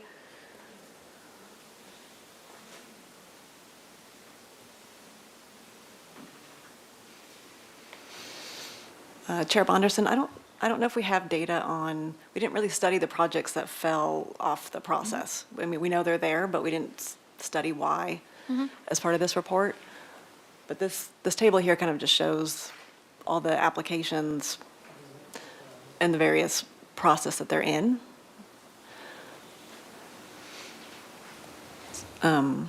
So Yeah. the green is pending, and the kind of tan color are approved projects, mean they've received their planning approvals either at design review or planning commission. The blue bars are issued permits, issued building permits, and then the red are all projects that have certificate of occupancy or occupied. Chair, may I jump in? When I look at the number of the 1439, how much of that is ADU, not AUD? I think is ADU the reason why these numbers are higher or maintaining because it has a lot of ADU in it? No, and that is kind of confusing, but this table right here is all average unit size density, AUD. We have a, This is only There's a- AUD? yes, there's a So do you different have- table I that- guess if I was reading something, if you looked at ADUs, would that change the numbers? yeah, we have a different table that shows all And you need to housing change units. AUD and ADU. It's very It's confusing. the worst. It's really awful. Yeah, so this table here shows you all housing units. That would include single dwellings, accessory dwelling units, multifamily, Okay. all of it together. This is one I was. And looking just at. so it's easier to read, the blue bars are AUD, so the average unit density program. The red is accessory dwelling units, and then the tan is any non-average unit density or accessory dwelling units, so everything else. Well, thank you for explaining that to me. These two charts made it a lot more clear to me. And if you Thank don't you. mind going back to the previous one, I'm just going to complete my thoughts so I don't have to do it later and we don't have to come back to this topic. The hardest part for me, and it's on my list of questions, is really understanding where the challenge point might be for applicants, and that therefore addressing that challenge point to help projects survive and make it all the way through. So when I read this, 97 units permitted, and then 973 units issued building permits, I might be misunderstanding it, so hopefully you can clarify this. My understanding is that a project gets permitted first, and then a permit is issued. Is that correct? It gets the planning approval first, and then they submit for their building permit application, which is reviewed. And then, once all the reviewers check to make sure that all codes are satisfied, then they can issue a building permit, or they issue the building permit and pay fees. So just to be clear, does the 97 happen first? Chair Bonderson, for this slide, this is the numbers on the left are purely issued building permit units, so 973. The 97 is just, if you do it per year, you divide it by 10, you end up with 97 units per year on average. So Oh, I that's see. issued, again, it's issued building permits, not permitted through planning. I think it's a little bit misleading, because I've been Yeah. trying to figure out how do we lose that many? But it's because I'm not understanding the data properly. I'm assuming, though, that if 973 make it to the point of having a building permit issued, some of them may drop out before that for a number of reasons. We just don't know the reasons, and perhaps some of the reasons we may be able to help them with, and others are not our problem. So, it's not in our hands. So that's the data we may or may not want or need, but that's where I'm struggling with this conversation. So I will go back to Q. Oh, did you want to? Chair Bonderson, Yes, if I just please. may respond to that. So I think it's hard to kind of connect your question to Commissioner DeLuccia's question to a particular data point. But anecdotally, we can talk about every step along the process and different, aspects that could be addressed potentially by municipal code or process improvements, and how to kind of again, tighten up kind of in order to move projects along a little bit faster. Again, whether it's the planning process and how we do our application completeness review, or the building permit process and how projects go through. The communications, I know Mr. Sweeney brought that up, that there are so many points along the way that we heard anecdotally and then also that we observe on a daily basis. So it's hard to connect it to a specific point, but yes, along the way, each project there are things that we could easily identify moving forward. Thank you, Ms. Cook, and I agree with you. That's why I'm trying to participate in this, to help find or identify or support you in what you need from us. But in any case, thank you. I skipped the line. I'll go back to queue, and we have Commissioner Boss next. Thank you, Madam Chair. First, a question about, my understanding is that the program was initially intended to also be available in the coastal zone, but hadn't been submitted to the Coastal Commission for certification. Can you give us kind of a timeline or rationale for that? Chair Bonderson and Commissioner Boss, we do not have a timeline for that right now. Again, we want to get through the Title 30 cleanup amendments. We want it to be the program that we want before we submit it to them. So I anticipate that's going to be quite a ways down the line. Thank you. Going back to the definitions of workforce, I think slide 29 was really helpful. And I wanted to better understand the charts that you showed, which it may have been slide 30, and I think in our packet it was pages 108 and 109. Yes, thank you. About I wanted to make sure I understood that those figures are countywide, not city-specific, correct? Okay, thank you. And this may be for more discussion later, kind of getting to a more common definition of workforce. What is our biggest workforce in the city of Santa Barbara? Chair Bonderson and Commissioner Boss, I know that there are studies that have quantified that. Off the top of my head, I can't remember, but if my recollection is that Cottage Hospital is one of the top employers, UCSB, and then government are, I believe, the top three. City College might be combined in there with UCSB. Yeah. I was thinking it was agriculture, hospitality, education, healthcare, so that aligns with that. And do we have something that shows what their income level is among those top? Because I'm trying to get into a better definition of workforce. So first defining what is our workforce, and then what are their income levels, I think would help get to city-specific data. Chair Bonderson and Commissioner Boss, I think that's a great idea in terms of something for us to look at to better understand different levels of workforce. Great, thank you. In our packet, pages 52 and 67 of 113, there are references to a lack of definitions and measurable targets, a misunderstanding of the program's initial intent, and a lack of measurable objectives with trackable targets. So referenced a couple of times. It was also referenced in the presentation. And I'm curious, did the Planning Commission or Council recommend measurable targets at any point? This may be one for Commissioner Lodge, too. No. Not that I recall. Commissioner Boss, yeah, not that we could find. Okay. So maybe this is again for later under the changes to consider. So how can we fix that in the next few months or timeline? How could we make intent more clear? And how can we make measurable objectives with trackable targets? So I think that's for discussion later. Is that correct? Okay. Is that something that we could address item by item to give some direction now? If she slows those down to individual questions, can we address it?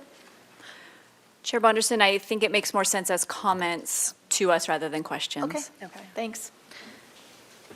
And in, back to page 54 of 113, the report notes the jobs and housing imbalance. Can you talk a bit more about the impacts of that imbalance on other general plan elements? So aside from land use and housing, some of the other elements. Chair Bonderson and Commissioner Boss, one of the biggest is transportation and the circulation element. We're looking at our climate action plan and greenhouse gas, and so of course people commuting from north or south into the city is an issue. Right. So those should be taken under the changes. Okay, thank you.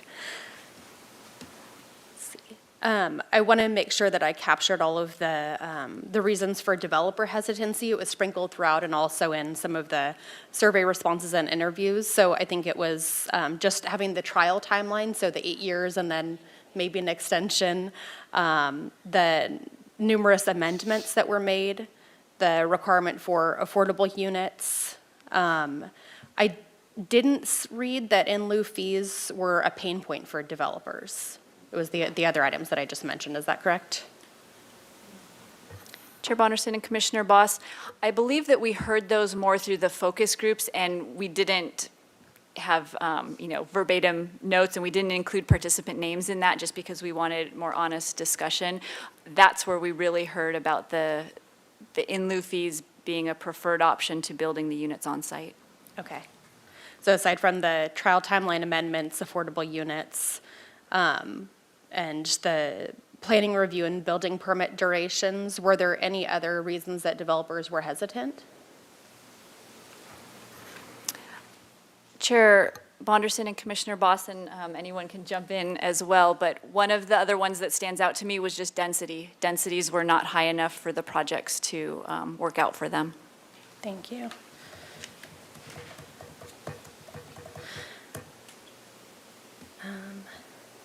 Sorry, I think a few of these are more for discussion, so just trying to work through them. Do we know how many of the rental units are occupied? No? Okay. So that's something that would need to come with the rental registry, is that right?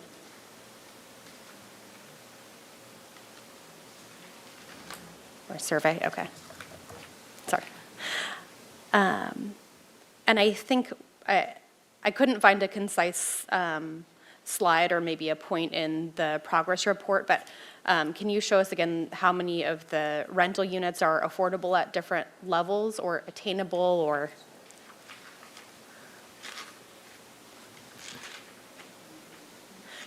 So how many of the units that were, is it not in there? Okay. Commissioner Boss, we have the information in the report. We did not include it in the presentation, so. Can you just point me to what page it is?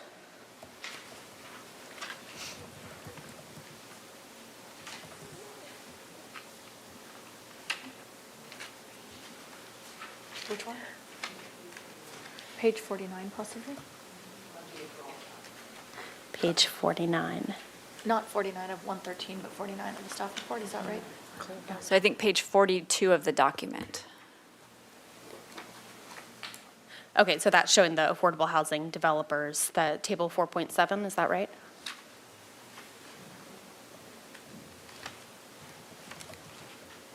Okay.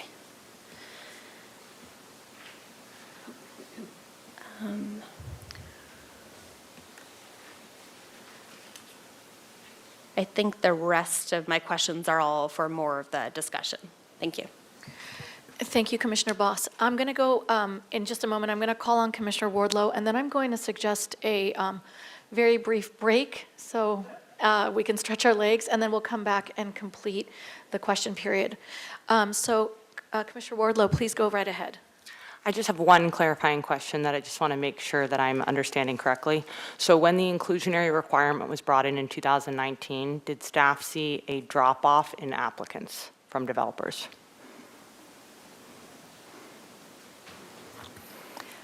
Chair Bonderson and Commissioner Wardlow, I don't believe we saw anything that really made us think there was a drop-off. We heard anecdotally from the developers that that was something that caused them to not move forward. We also heard comments from some that it caused them to reduce their project to under 10 units to avoid it.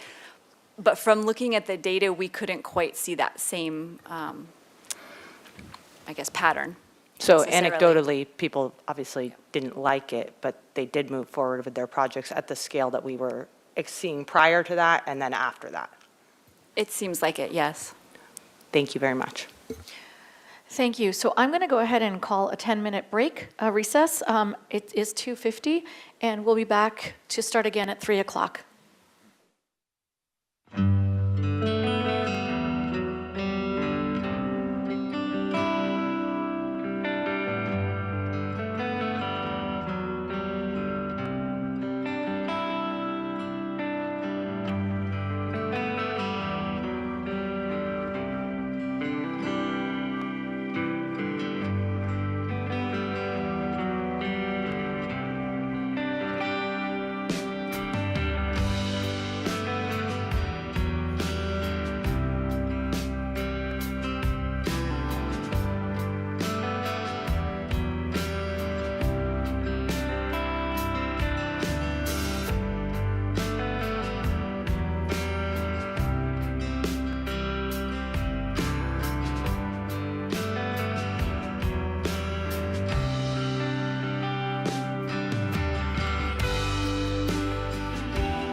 ending our recess. It is 3:01 PM, and I am going to begin by calling Vice Chair Bauke for questions.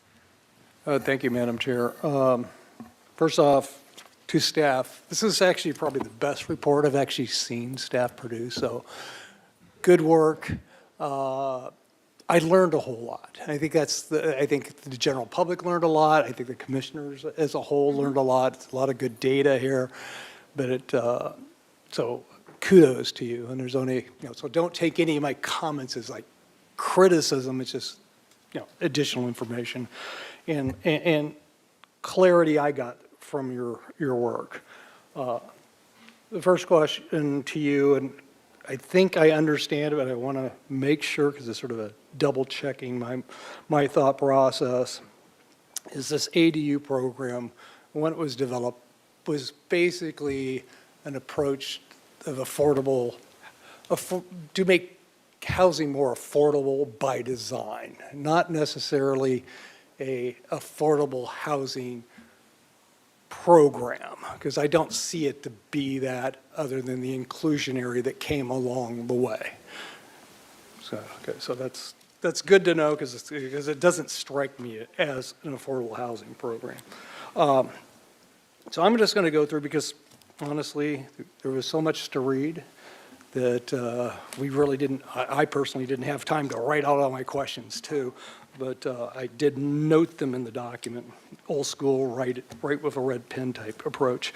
I did have one comment on page 8 of the report, in the second column, last full paragraph, and it talks about when the redevelopment agencies were dissolved in 2012, and the state legislature eliminated the significant funding source. And I believe from other presentations, it's real clear that tax increment financing funds that were done through redevelopment probably had more impact on affordable housing than any other program the city has. Is that a correct characterization? Commissioner Bauke, I think that's a safe characterization, Okay. yes. Okay, thank you. I would note, I have to bring to your attention, which I had brought before, the statement at the end of that paragraph that there hasn't been a replacement yet established. I believe that is not a correct, true statement. The state legislature in 2014, specifically their thought at the time, and I talked to the author of this legislation, which was SB 628 in 2014, which established enhanced infrastructure finance districts that are codified in Government Code 53398.50 and on, and has had many amendments since. The legislature specifically noted this is their answer as a funding mechanism to replace what was lost with redevelopment. So I just want to, we should note that factual state, and you can go, the city of Santa Rosa has an actual very good description of all this on their website, because they just recently adopted an enhanced infrastructure finance district. So I believe it is something in which we might want to talk about in a bigger context when we start talking about how to get affordable housing in the tiers that aren't tax credit and aren't the higher tiers that the market may or may not, market developments might actually accomplish. So that's one comment on the report. Where are we as to number of projects towards the 250 cap? What's where are we? Is it 150? I couldn't find the actual number of we have this 250 cap that's in the ordinance, and it really says. Chair Bonderson, Commissioner Bauke, the 250 unit cap was eliminated with one of the extensions of the timeline. That was one of the first things they did, was remove the unit cap. And it was 250 units, not projects. So we are well beyond that. I thought it was, okay, so never mind. Moving on. And we've answered the question as to we haven't got this program to the coastal zone. So that was my next comment.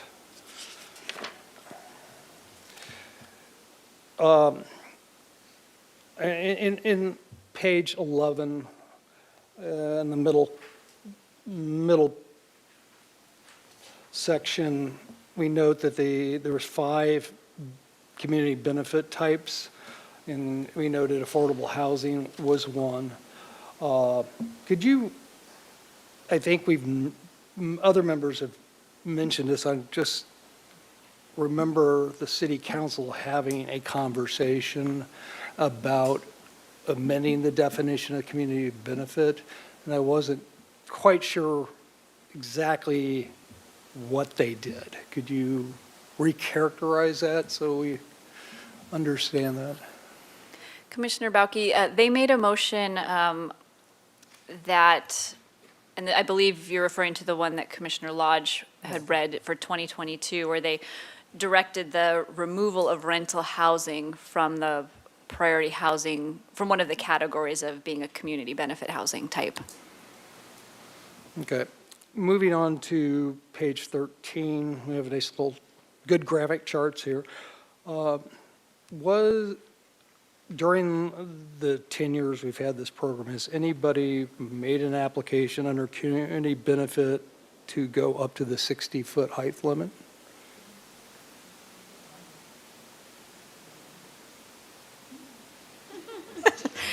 Chair Bonderson and Commissioner Bauke, yes, apparently we have one project that is pending at the 60-foot height limit. Okay. Thank you.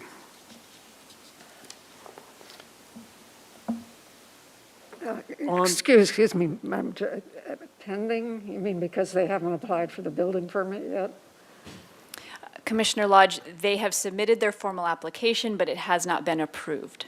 That's pending. It hasn't received design review or whatever planning approval is needed. That Sanctuary City had 121. Thank you. You are correct. There was a project that was approved on Anapamu. Right, I think it's 121 yes. West Anapamu, and Commissioner Briscoe and I happily voted for that one. It's 60 feet, but it is at all capital A affordable, and it's a building, they need the height because the two floors 1 and 2 can contain medical offices and offices for mental health treatment and dental offices for the people they serve, which are not just the people that will be living there, but, throughout the community. So I think they're in the process of trying to raise the money for it now. So to summarize it, we have one that's been completed, and we have one that's now pending, or? No. I think one that's approved and one that's pending in that case. Or is it the same? Sorry, same one. One that's approved. Okay. So the takeaway so the one to that's pending is this project? Okay. And to Commissioner. Sorry, I was incorrect in saying it was pending. It is approved, but it's that one project, yes. So to Vice Chair Bauke, very few projects propose to go up at 60 feet. Another simple way to say that. Okay. Yes. No, I learned something there, so good. Other than what's noted on page 15, and this is about the council's adoption of the AUD program, does this program have an annual report process or feedback loop or anything like that currently? Other than this, we got this progress report, but is there like updates of that's going to happen? Chair Bonderson and Commissioner Bauke, when the program was new, they were doing more of an annual update and some feedback at the joint City Council Planning Commission meetings. And then there was also that annual survey that staff had been sending out to the various projects. Unfortunately, the response rate was so low that we have stopped doing the survey because we didn't feel like useful information was coming from it. And it's been a while since we've done the annual kind of updates, but they were not nearly this comprehensive. So this is really the most comprehensive ever. And yeah, like I said, it has been several years. I don't know when the last update was provided. Okay. And as to annual updates, a question I have, the inclusionary housing in lieu fee program, which was adopted in 2019 by ordinance 5890, and how often do we go back and look at that? I know there's a escalator clause based on the ERN, but has that been looked at? Because the cost of construction has significantly gone up. I'm not sure the ERN has even caught all that at this point. And Yeah, Chair Bonderson and Commissioner Bauke, we have not increased the in lieu fee at this point. It's something that we did talk with our housing manager about, if, is this an appropriate time, given the increases, inflation, et cetera. She also felt that the rents have gone up so much that she's not sure we would end up seeing much difference, but we do think it's something that's probably worth taking a look at. And while we're on the subject of the in lieu fee, am I to understand correctly that the analysis that came up with the $25 a square foot was based on a moderate income level? Commissioner Bauke, I'm sorry, we do not know. We did not spend time looking back at those housing feasibility studies that were done when those fees were adopted. Okay, because a lot of communities actually break them down by, rental, and there's a category at each economic level, and then for sale at each economic level. And we don't have that, and we might want to consider actually, coming up to sort of the professional standard that exists for in lieu fees. Vice Chair Bauke, I'm sorry to interrupt. I think that fee, and I might be wrong, but I think that fee came as a recommendation from is it the Novak report or the Karsten? Kaiser Marston. The Cosmont report. Yeah, I think that's where we got the recommendation. Okay.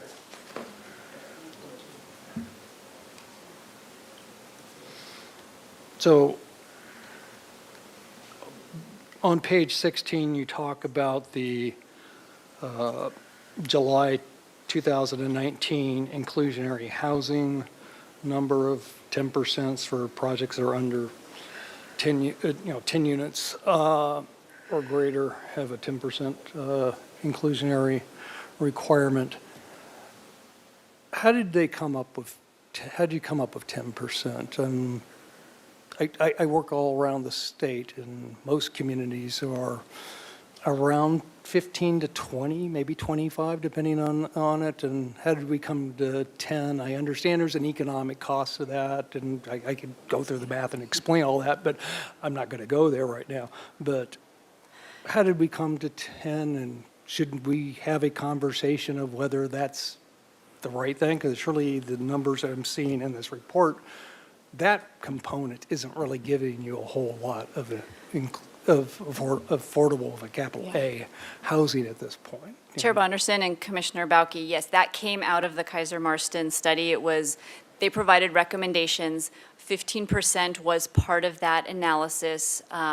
If I recall, though, there was concern that if it were that high, it might decrease the production of housing because it was pretty marginal based on the returns in this area. So that's why council ultimately went with 10% in order to not cool off the housing development.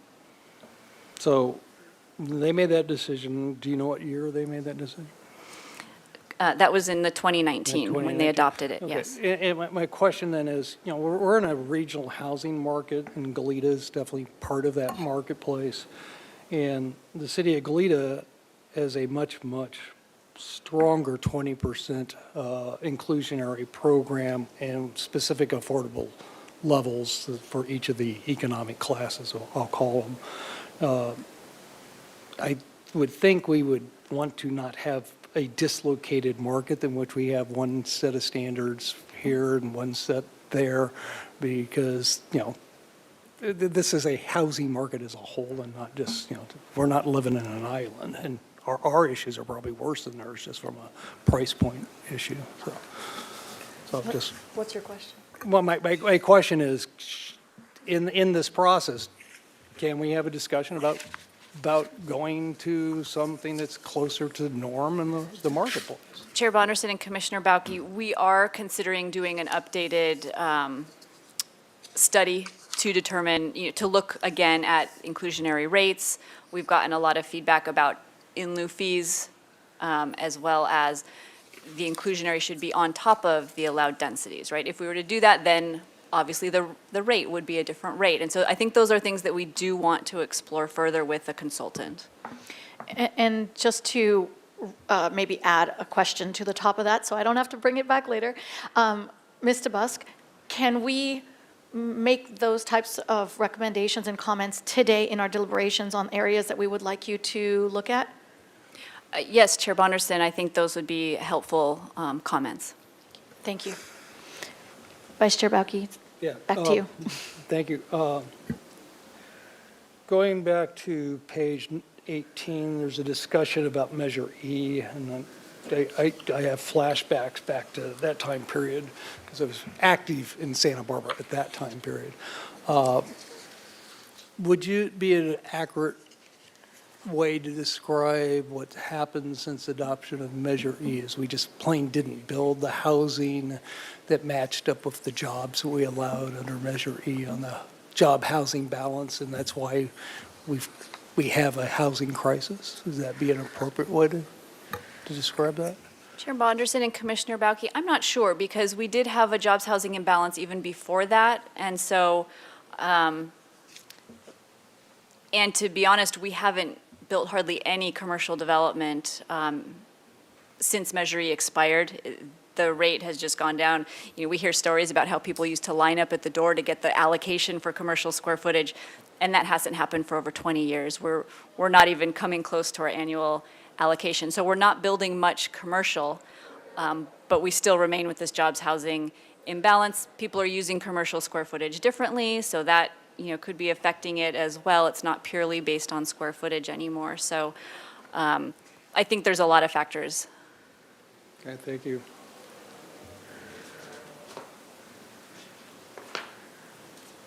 One second.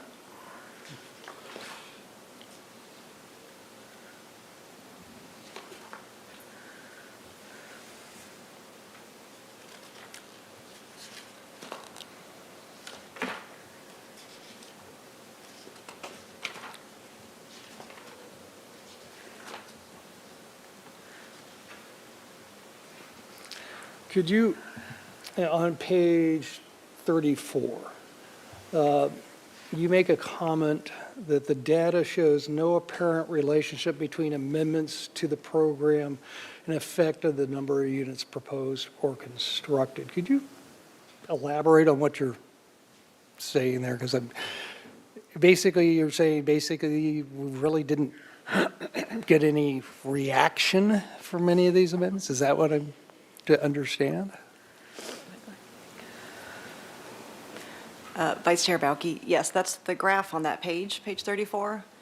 It shows the points in time when those various amendments happened. And we just wanted to see if it either increased or decreased the number of units or applications that were coming in, and it didn't seem to affect things very much. So it was just a way for us to study if any of those amendments kind of cooled down development. Okay, thank you.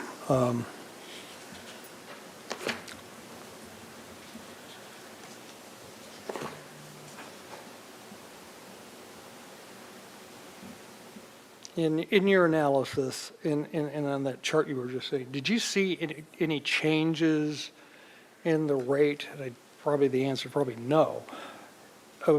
When the legislature or the city changed and removed the parking requirements in a significant portion of the area that's subject to the AUD? Vice Chair Bauke, same answer, not really. The AB 2097 that was brought up earlier just happened very recently, so it's kind of hard to evaluate if that's going to have an effect. That's that assembly bill that removed parking within the half mile of public transit. Right, because I would think you would, but you're not seeing it because you're removing, depending on the kind of of parking you're dealing with, you're talking like up to $70,000, in a podium-type situation per space. And if you just all of a sudden take 70,000 times how many units, that's a whole lot of return to somebody that's Yes, taken out of the equation. Vice Chair Bowski, a lot of the area, though, in AB 2097 overlaps with our central business district, where we had already eliminated parking. And I think it's the amount of time it takes for these projects to turn over, right? We eliminated the parking in 2019, so I think we're just kind of starting to see those projects come in. AB 2097 was this year, so, I think we'll start seeing those as well. But again, the overlap is pretty significant between those. In your analysis, did you see any, or commentary by the development community, any apparent driving need to do 3-bedroom units in the core part of the community? I mean, it's something you identified nobody's doing, and I think that might be market-driven, not because your parking thing, it's just purely a Vice Chair market. Bowski, yes, that may absolutely be correct. I think a lot of the feedback that we were hearing from developers is the first units to go are the studios. So that would explain why they're producing so many more studios and so many fewer 3-bedroom units. Okay, yes, ma'am. Follow-up question? Could it be because they're the financially most affordable that they're going away quick, not because we want to be living in a studio? Chair Bowski, or excuse me, Chair Bonderson, yes, that could absolutely be the reason. It could also be that you had people who were forced to have shared housing, and now they finally get an opportunity to move out on their own. There could be a lot of different reasons, but I do agree that I think the developers are going to develop the types of units that we have demand for. I think it's especially surprising because presumably studios would have been encouraged under variable density because you could get the highest density for them, yet that's not what was built at that time. So it does, lead me to believe that I think they're building what the market is asking for. Okay, now to page 40 of the report. And if you could recap, did you come to the conclusion that the AUD program had a significant community benefit to housing? I mean, there's all these categories. We didn't do employee-sponsored, we didn't get any co-ops, we did get rentals, but in these other two, in balance, do you think it was a community benefit, or is it just another way to get to a modified version of the process from what we had at the variable density? Vice Chair Bowski, I think the goals of the AUD program to make smaller rental units were met. If you would consider that to be a community benefit, to get more rental units. We hadn't seen rental units for a long time. It depends on how you define community benefit. Okay. I was just looking at the boxes, and some of them we just didn't get it. We didn't get any employer housing. I would have thought we might have got one or two, or at least an attempt at something, but we did not get that. Okay. I think I'm down to the last set, which is basically, and this is my assessment, and you can tell me if I'm reading your data incorrectly. But it seems to me, if you take out what's the inclusionary units, pretty much most of the other affordable units that are shown in table 4.7 are either driven by piling on to the AUD with the state density bonus program or the city's bonus program, or done by affordable housing builders. So basically, I just don't see or feel this program as being an affordable housing program. It's just another housing production or a process to go through, and not necessarily something that gives you affordable housing, other than the inclusionary and these other programs that are actually what's giving us capital A affordable housing. Would that be a correct assessment from the data that you have? Vice Chair Bowski, yes, I would say generally where the the increase does come from, though, is before, our highest density was 27 units per acre. So state density bonus would have been based on that. Now we have 63 units per acre, and they're able to base their state bonus density projects on that. So it is allowing a lot more units in that respect. But agreed, that's a state program, it's not ours. But in combination, it is allowing more affordable units to be constructed. So it's sort of a magnifier effect? Yeah. Okay. Well, that's the extent of my questions. Thank you, Madam Chair.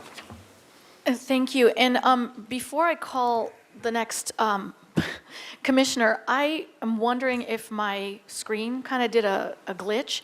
I saw Commissioner Lodge's name. Did you withdraw your name and then put it back up? Or do you still? I put it back up. Okay, would you like to go first, Yes. since your name was there? Okay. Thank I didn't you. know what happened. You were there, and then now you're out of order, so please go ahead. Well, I just,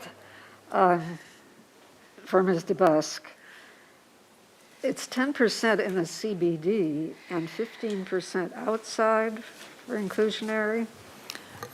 Chair Bonderson, Commissioner Lodge, that was what that feasibility study had basically said, is that in the downtown, 10% is really, the most it could be. You could get away with 15% in other areas, because the land values are lower, but ultimately council chose to go with 10% across the board. Okay, thank you for clarifying that for me. Thank you. Thank you. Commissioner Wiscombe, please. Thank you, Madam Chair. I just had one question. It's on the inclusionary, since Vice Chair Bauke had talked so much about it and how high Galitas is. And this would be for Ms. Ostranger. There was or is still a state law that talks about if you exceed 15%, you have to do certain things, because they were thinking that above that actually deterred new housing. So can you explain that, Ms. Ostranger, please? Sure. Thanks. Chair Bonderson, Commissioner Wiscombe, there is a state law that says if you propose more than 15% of low-income housing, inclusionary housing, that you have to have a nexus study. The point being that it would possibly chill development at that level, but moderate requires no such study. Okay, so moderate can be as high as you want. Yes, to the extent that we want development. Yeah, well, yes. okay. Thank you so much. Thank you. And I'm just going to do a last call if anyone wants to turn on. Ooh, I see glitches. Okay. You tricked me again. Commissioner Lodge, go ahead. I'm sorry, what I heard on that was that if you go over 15%, HCD has to approve it.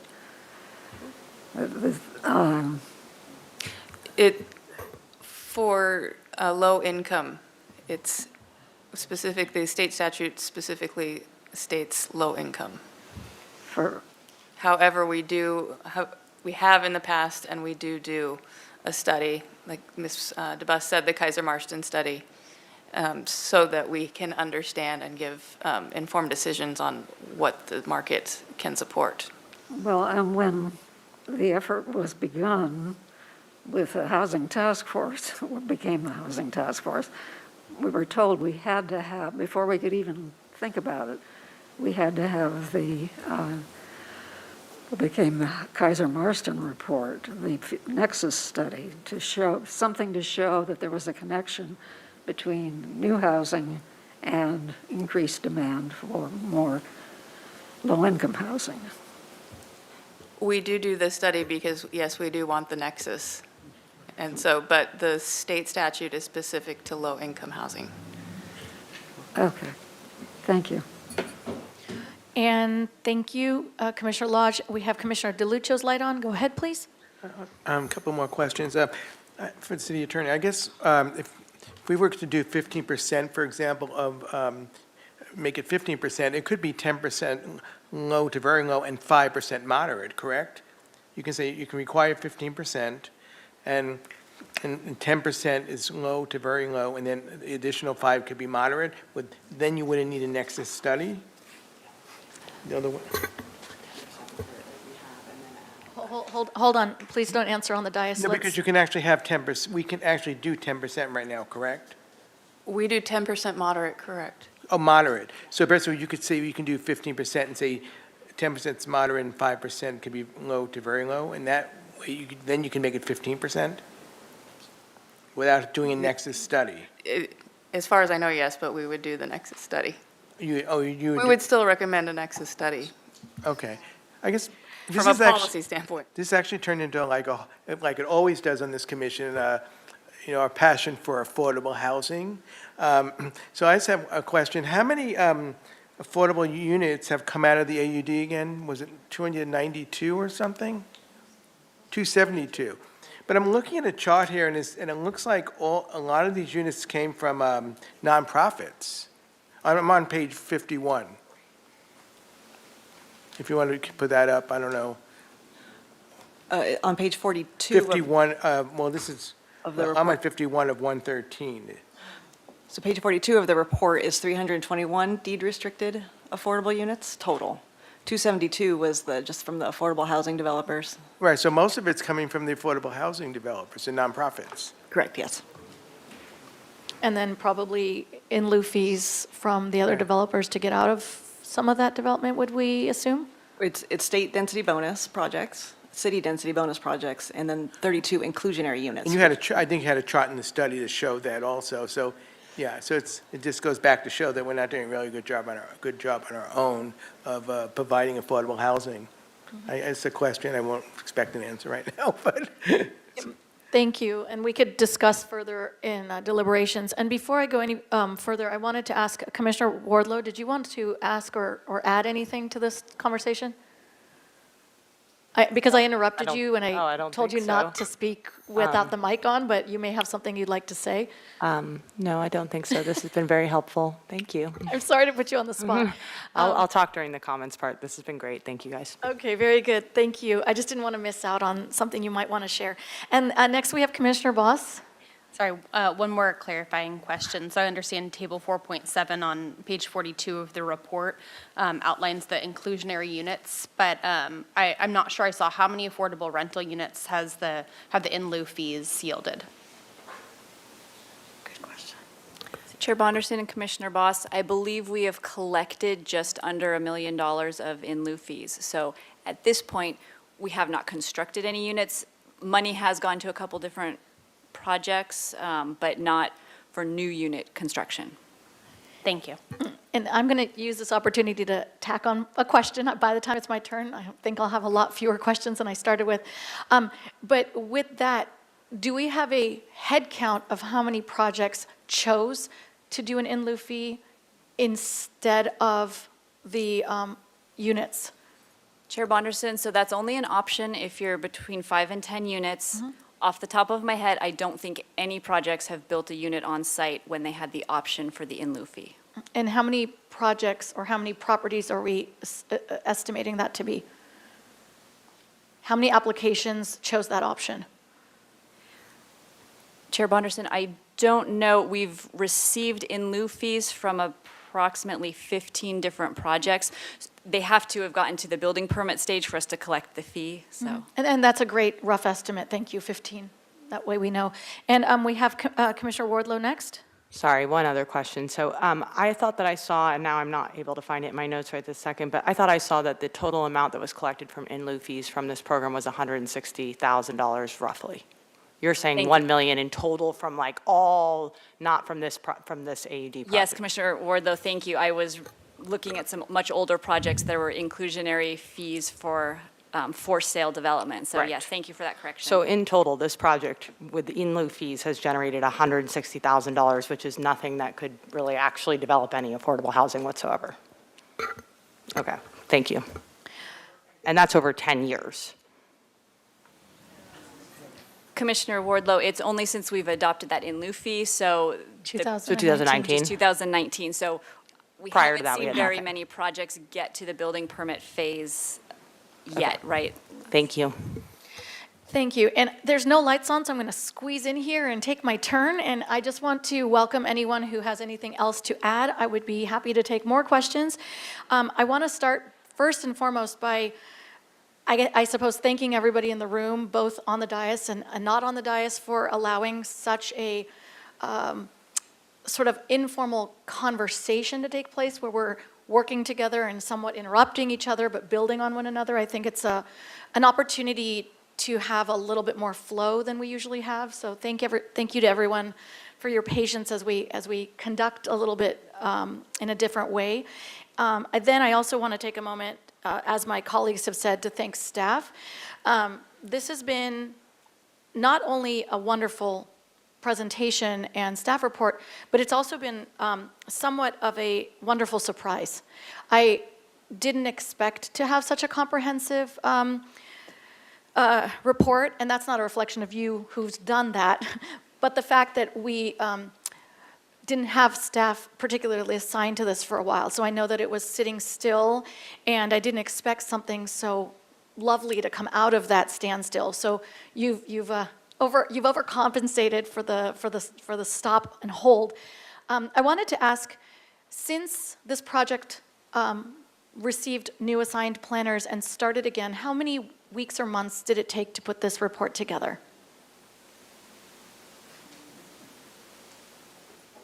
If I may, Chair Bonderson, I think since July, this was an incredible amount of data and a lot of qualitative process to be able to hold focus groups, to create an online survey, to look back on the history. And I think the three of us, at least sitting here at this table, and maybe to some extent, Ms. DeBusk, but we haven't been as directly involved in the AUD process. So it's kind of our learning curve as well. So it's perhaps not the pace we normally like to go for a report, but I think we're impressed with ourselves too for pulling it off. Well, you don't misunderstand where I'm going with this. I am impressed, and now that you said July, I'm even more impressed because I'm fully aware of the staffing issue that we've faced and somewhat of a frustration from our side of the room, not having a more quick turnaround.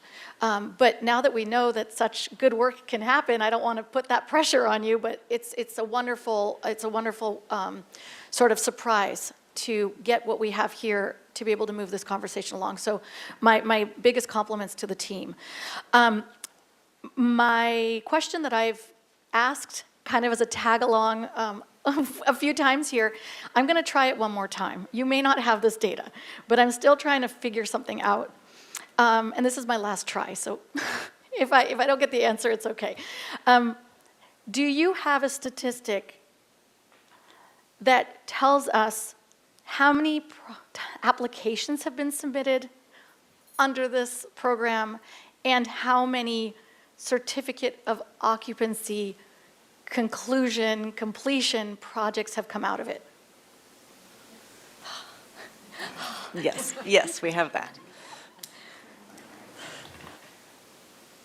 So Chair Bonderson, there were 94 projects analyzed as part of this, but there were an additional 45 PLN applications submitted under this program that were expired or withdrawn.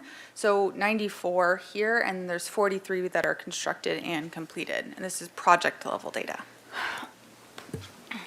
Okay, so without using a calculator, we're a little bit less than around 50% that have gone through. If I use a calculator, I'll get more exact, but 46%, actually. 46, there you go. I knew I was close. So 46%, oh, and it's on the, you cheated, it's up there. I could have done that too. So 46%, and this is where I was going to try to figure out where projects maybe dropped out of the woodwork, and this is where I was going when we couldn't, maybe we don't know where it dropped, but we do see that we're below 50% of projects coming in, making it to the finish line. Is that fair to say? Somewhat, Not kind of? 100%. So some of these projects are still in the process. So when we look at 94, those are all the projects that have been submitted for a PLN application. So they have to go through the pending and get approved. So that's why the first bar here in the green and the tan, that's the planning process. So that totals 94 projects. You can only go for building permit once you have an approved planning process. So that's why the blue bar is slightly shorter. And you can see some of those are in lighter blue because those are still in the building permit review process. They've not yet been issued a building permit, so that's 63. Once you're issued a building permit, then you have to construct and go through inspections. That's the lighter red, and then once you're fully completed and occupied, that's the darker red. So we are showing all that information, but like I said, it doesn't include those 45 applications that are not in this process because they've either expired or been withdrawn. But those we don't know why or when they dropped. Right, and for expired projects, it could be expired from, we always use our project design approval date or the land use approval date as the expiration date for during the planning process, but if projects don't actually submit for their building permit application, there can also be expirations under building permits. There are timelines there. So is it fair to say, without making any assumptions, that if we worked backwards with this information, we wouldn't know off the cuff which have expired and which have actually been pulled? We just know that they're not really in the process anymore, but we don't know why? Chair Bonderson, so correct, we didn't do much analysis to really dig into kind of what happened. I mean, we can look to see what's expired or what, just what was withdrawn. We have kind of basic permit tracking data of like how we identify these projects. And we did ask the question on our online survey to our project applicants, and that doesn't really tell the full story. We can only get bits and pieces. Thank you, and that was actually my other thought, but you addressed it about how you may have collected the data in the survey. Are you planning to do any more surveys from here on immediately? Like, is it in your immediate plan? Not at this time. Okay, good. I was just curious if there was an opportunity to ask that question, but again, this is just information that I'm curious about as a practitioner, because I have knowledge on some things, but that's not the whole story. So I don't want to, I give the benefit of the doubt to the process. And Chair Bonderson, just to add to that point, I think it's, just anecdotally, we also heard about projects that are never even submitted to begin with. Their ideas, Ms. DeBus gets contacted on a daily basis about different things, and if, certain challenges or development standards, we hear about, we also heard about that in our focus group, but that's not something that we can necessarily quantify other than just kind of reporting to you. Absolutely, and I'm assuming those numbers aren't even reflected here. Correct. Yeah, okay, perfect. Let me move on, and thank you guys, for all of you, for bearing with me as I'm trying to pull something out to help myself understand, but it doesn't end there, so, it's just a curiosity. We were talking earlier multiple times about ideas and discussion points that we could bring to staff to potentially recommend development on. And I was curious to know if, as a group, staff, have you felt challenged internally when projects come to you and you're helping them figure out how to move along? Does the definition of community benefit often come up as a challenge? Let me ask this question slightly in a different way. We often seem to have a bit of a challenge to know how to apply the definition of community benefit to projects. And so when projects come to you before they even come to a board or a commission, do you as staff ever get questions that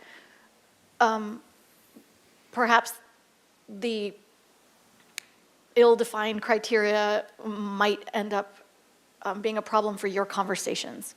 Chair Bonderson, I would say no. From our standpoint, it's very well-defined. Rental housing counts as community benefit housing. It's in the ordinance, and so it's very easy for us to say, yes, you are a community benefit project, you have rental housing. I think where the Planning Commission struggles is when they come in for the height findings, because they qualify to ask you for it because they're a community benefit project, they're rental, but then you have to struggle with, is it appropriate for the project? And so that's where I think it becomes more complicated. That was the best answer I could have possibly asked for. And that being said, is there a way that you foresee that you could help, not you, but that the definition can be better defined to help us as a review board, a review body? Chair Bonderson, yes, that's definitely something we want to address. I don't think we want to continue with the height finding the way that it is. I think we would rather give people certainty. If you Yes. provide a certain thing, you get this height. And so I think feedback on that, what would qualify you for this automatic extra height and how we, craft an ordinance with it. That's been something that we've definitely struggled with internally because different areas of the city are different. And yet our zoning ordinance treats them much more the same, so. I couldn't agree more, and I'd like to basically ask the commission to consider that as one of the items we would like to suggest more work to be done on to help us be able to do our part of the process. I know this has been a discussion point, maybe casually for a really long time, but when do we formally and officially rename this project to get rid of the AUD out of our mouth? And I know that you're using the term multi-housing program already in this paperwork immediately, in front of us. Can we start forcing ourselves to practice that now? Chair Bonderson, yes, that was very deliberate, but we've also heard comments from people that they like it still being a distinct program so that we can track it better. So if that's the case, it almost still needs a name, and just calling it our multi-unit housing program doesn't seem quite right. So that's, MH program doesn't flow quite as nicely. yeah. Can we maybe put that on our to-do list to give it a name that we like and get the other one out of the way? Absolutely. If it ends up getting essentially made permanent and feathered throughout the zoning ordinance, then it doesn't need a name, right? It just is our multi-unit housing program. However, if it stays as something a little bit different, or there's some community benefit zoning overlay or something like that, there's a lot of different ways to approach it. But yes, we agree, it's a mouthful and it's so confusing to people. Yeah, and it's come up so many times that we want to fix that. Yeah, because of the ADU that was been around a lot longer, and it's statewide, and yeah, we all know the issue at hand. I'd like to make sure that that's on our checklist of things to improve on. The next question I have, and it may sort of be in here, but I'm going to ask it a little bit more in a pointed way. Has any thought been given to, or a plan in the pipeline, or maybe it's already in here as implied part of our thought process, for a neighborhood-to-neighborhood development standard, to provide more of a nuanced development standard to get away from that umbrella that we keep catching ourselves in, that, we heard from public comment today, and is there a way for us to start really looking at how we can apply opportunities for best practices in neighborhoods specifically? Chair Bonderson, yes, there are. It would be very difficult, and it would require, whether it's like an overlay of some sort. The other thing that's very complicated with the AUD program is that it doesn't align with zoning, right? The density tiers don't necessarily align with, for example, the RM zone.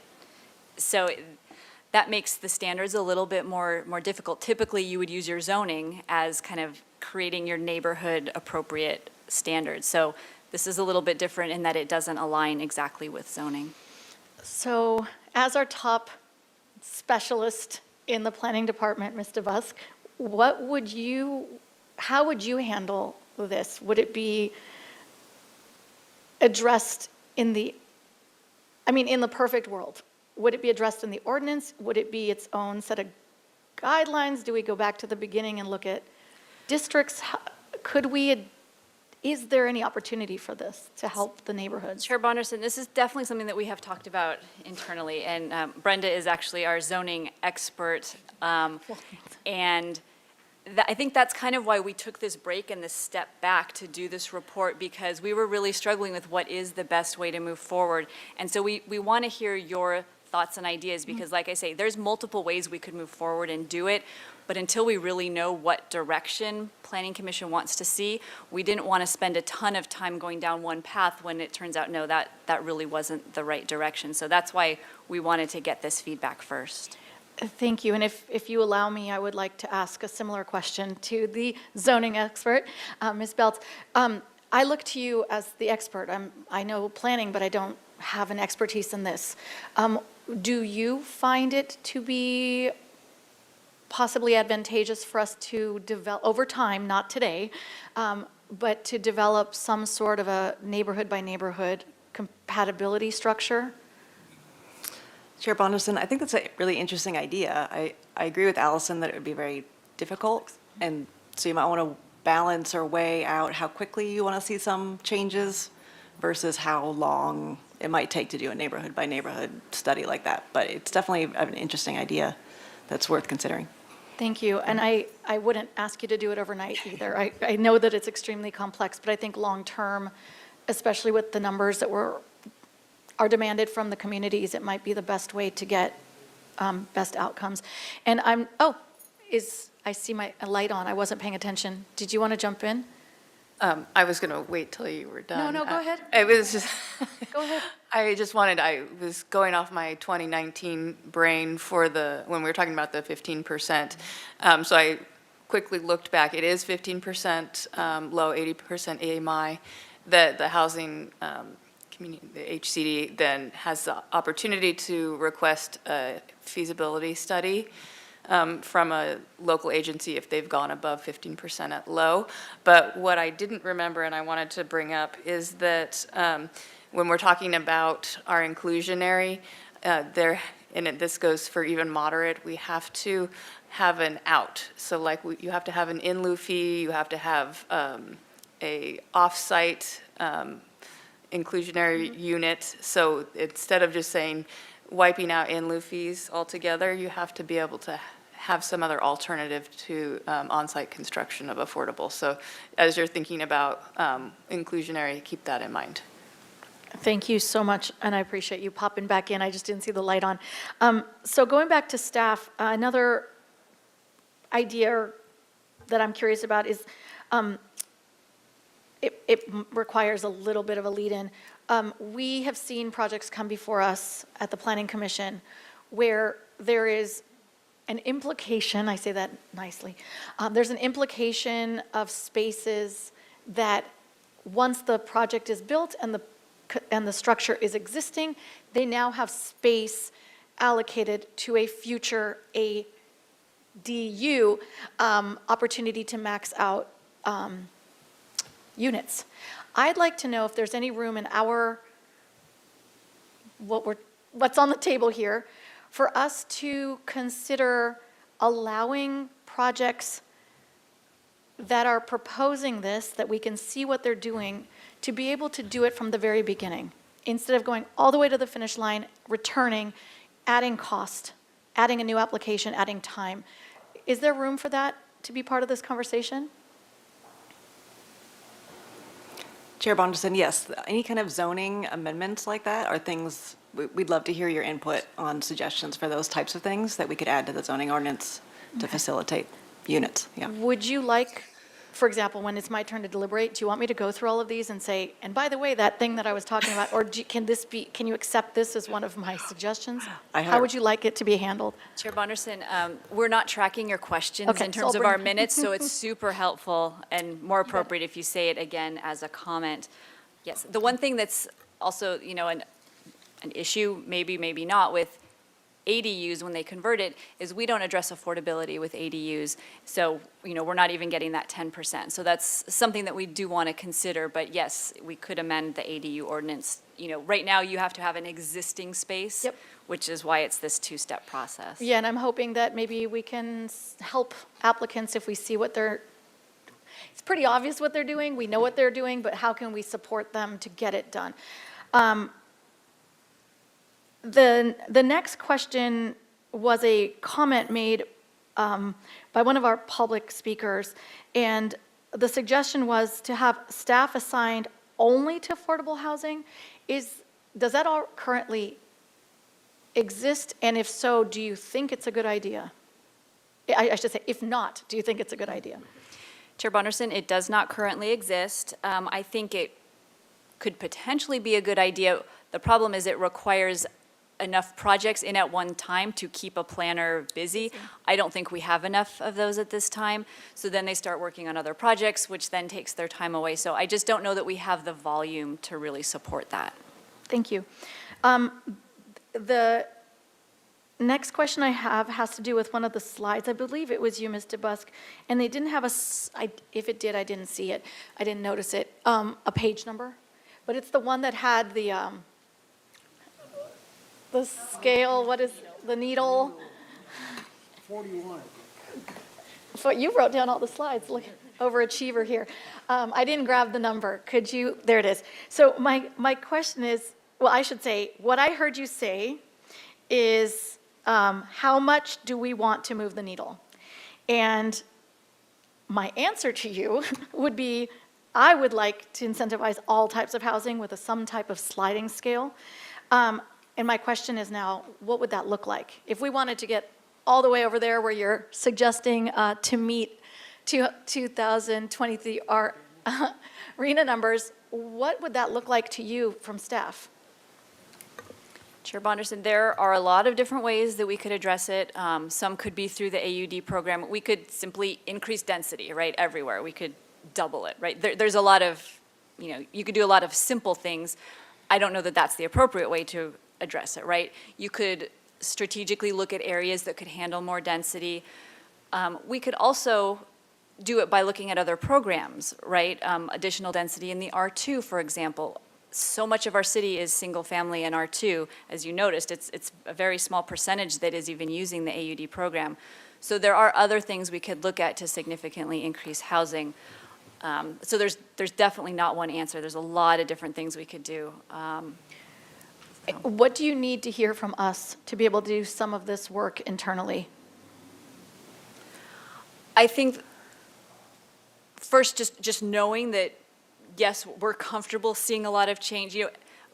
Part of what's so interesting, where we were looking at perception versus reality, is a lot of people thought the AUD program really increased housing, right? But it didn't. And so if we were to jump to significant changes that produce a lot of housing, is the community going to be able to, is this going to be a comfortable change? And maybe not, and that's still okay. And you still want to, no, I want to see it go to this significant changes. We really want to increase housing production. So we want to hear from you, where's your comfort level? And then we also want to hear from you in terms of affordability, because, we hear feedback that we don't want to see housing for housing's sake. We only want to see affordable housing, right? So we hear both sides of it, and so we want to know from you, what level of affordability are you looking at? And then once we know those answers, then we'll have to sit down. If we do the significant changes, it's going to take a lot longer. We're going to have to do a lot more research. It's most likely going to involve zoning ordinance amendments, general plan amendments. It's a much more involved process. All right, so I'm just going to put it out there to my colleagues that during deliberations, we should probably address this thought, this question very specifically, and we'll see where we fall as a group. You may notice that I've been asking a lot of questions about internal supporting types of systems, and I'm looking to staff again to understand what else they may need from us as we're making recommendations to council. I know that you're short-staffed. I know that because I apply for projects, but I also know that because we hear it. We hear it both from public commenters, we hear it from the reports. I would like to know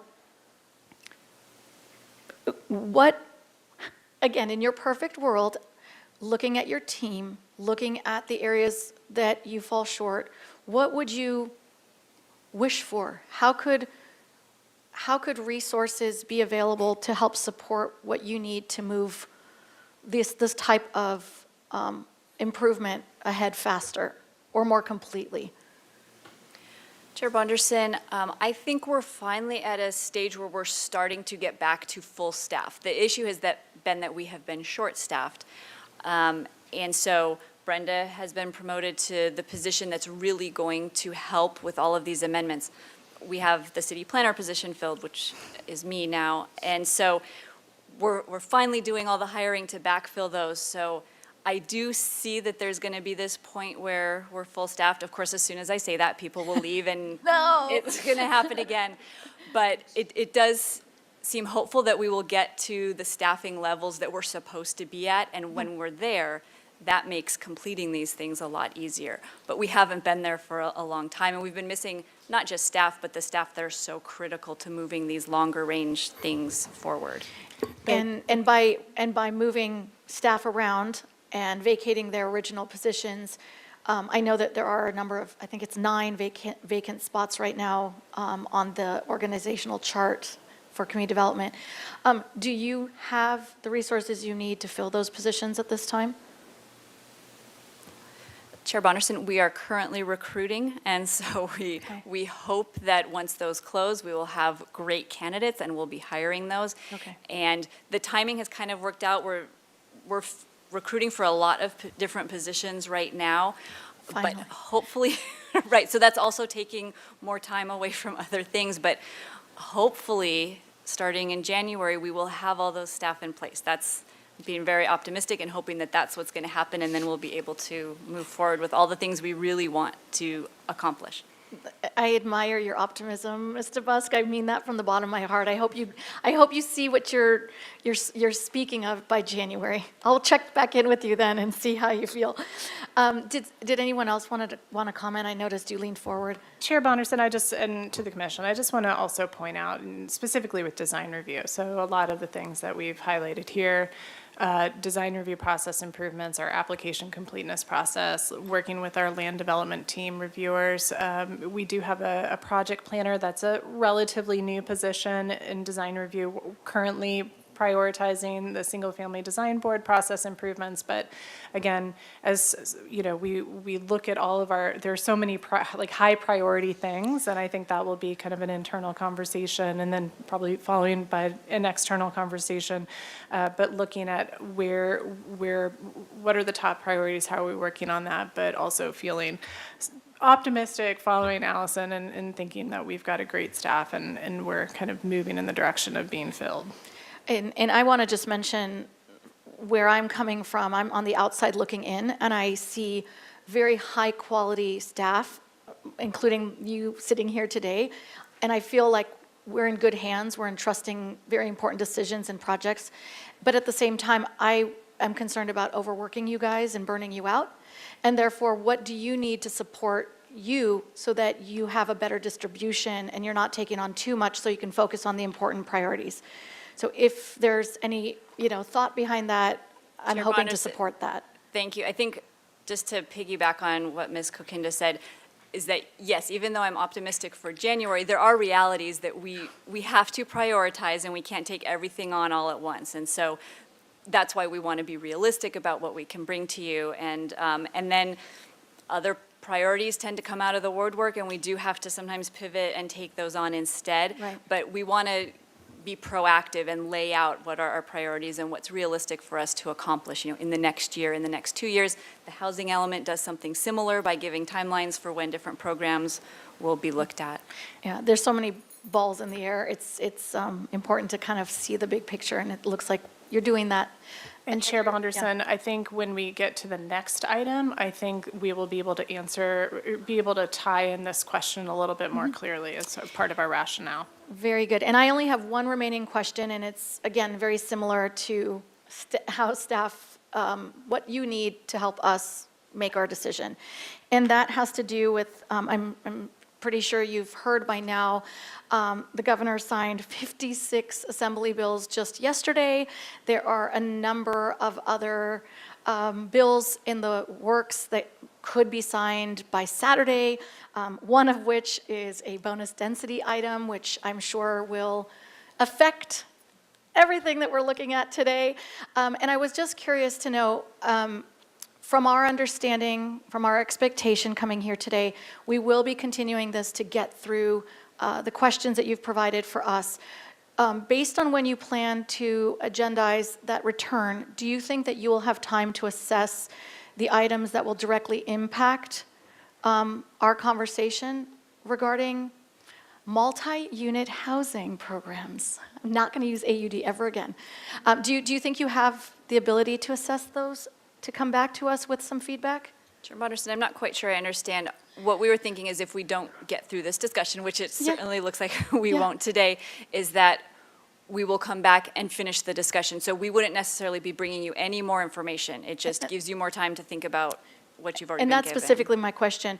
If we ask that of you, could you or would you have the time to present to us somewhat of a evaluation or assessment of how those Senate bills would change the conversation by January so that we address things appropriately? Chair Bonderson, probably not. I would like to bring this back to you quickly so that we don't lose the momentum, and so I don't think we'll have time to have assessed those bills yet. And that's, I just wanted to hear that from you. I don't want to ask you of something that isn't possible or that it's strenuous. Thank you for your honesty. I do have one light on, and after this, I'd like to close the question period and move on to deliberations. Before I call on you, Commissioner DeLuccio. Okay, so before I call on you, let me just quickly remind everyone what we're doing in the order. After Commissioner DeLuccio and his segue into deliberations, we'll now go directly into deliberations. And anybody who has any suggestions that you'd like to make, please do it today. We are not going to be responding to any of the questions that were provided to us, and we will have staff return. So, Commissioner DeLuccio, go for it. Segue us in. Thank you. I won't be that long. Thank you for your comments, first of all. You have, so many comments, so much to do, and I don't want to stress out staff anymore. We're here about the AUD today, and a lot of things you brought up go beyond the AUD. It actually, I think where we need to go next, and I want to just call out Kathleen Kennedy. Is that your name? No, it's Rosie Dicey. Rosie Dicey. I'm all confused. But you work on the housing element, correct? I just want to acknowledge you for the housing element, and obviously it hasn't been approved yet, and it's such a sound document. I want to point that out. It's just as sound as what's before us today, the quality of the work. But until we have that document, until we can adopt that document, I feel like a lot of things that you brought up are going to flush out of the adoption of that document because of all the policies that we can flush. I know you have there's a lot of policy points there, or whatever you want to call it, of which we need to flush out. So I think we need to focus on what's before us, and that's the continuation of the AUD program. Do you want to continue the program? Do you want to put an expiration date on it today? And that's our next item. But I just feel like until we can have a housing element, I think a lot of things you're suggesting, I would just hold off on addressing. So that's why I just wanted to throw that out. And as far as this, today, what's our next thing? Do you want feedback on some General things? feedback. We're on number 3 Okay, next. general feedback of what we can do. I think as far as the AUD, what we actually need, a couple of things we need to do is we need to come up with a definition. We know that of workforce housing. I'm not going to get into that right now. What the community benefit, I think that's evolved. We need to come up with a definition of that. I think we also possibly, and you'll tell me if it's not, if you don't even want to go there, maybe we need to go back and look at FAR. I know that was tabled. And then I think rounding up is a good suggestion, to round up. You don't need to go through the questions that were provided, just, Let me just give my comments. yeah. You think the rounding up was a good suggestion. And then I think also, obviously, we need to take a look at about inclusionary, what percentage we would want, and I'm getting the sense that I've seen some cities that go as high as 30%. I'm not suggesting that, but I think it could be somewhere between 15 and 20%, but obviously we'd have to do a nexus in the study.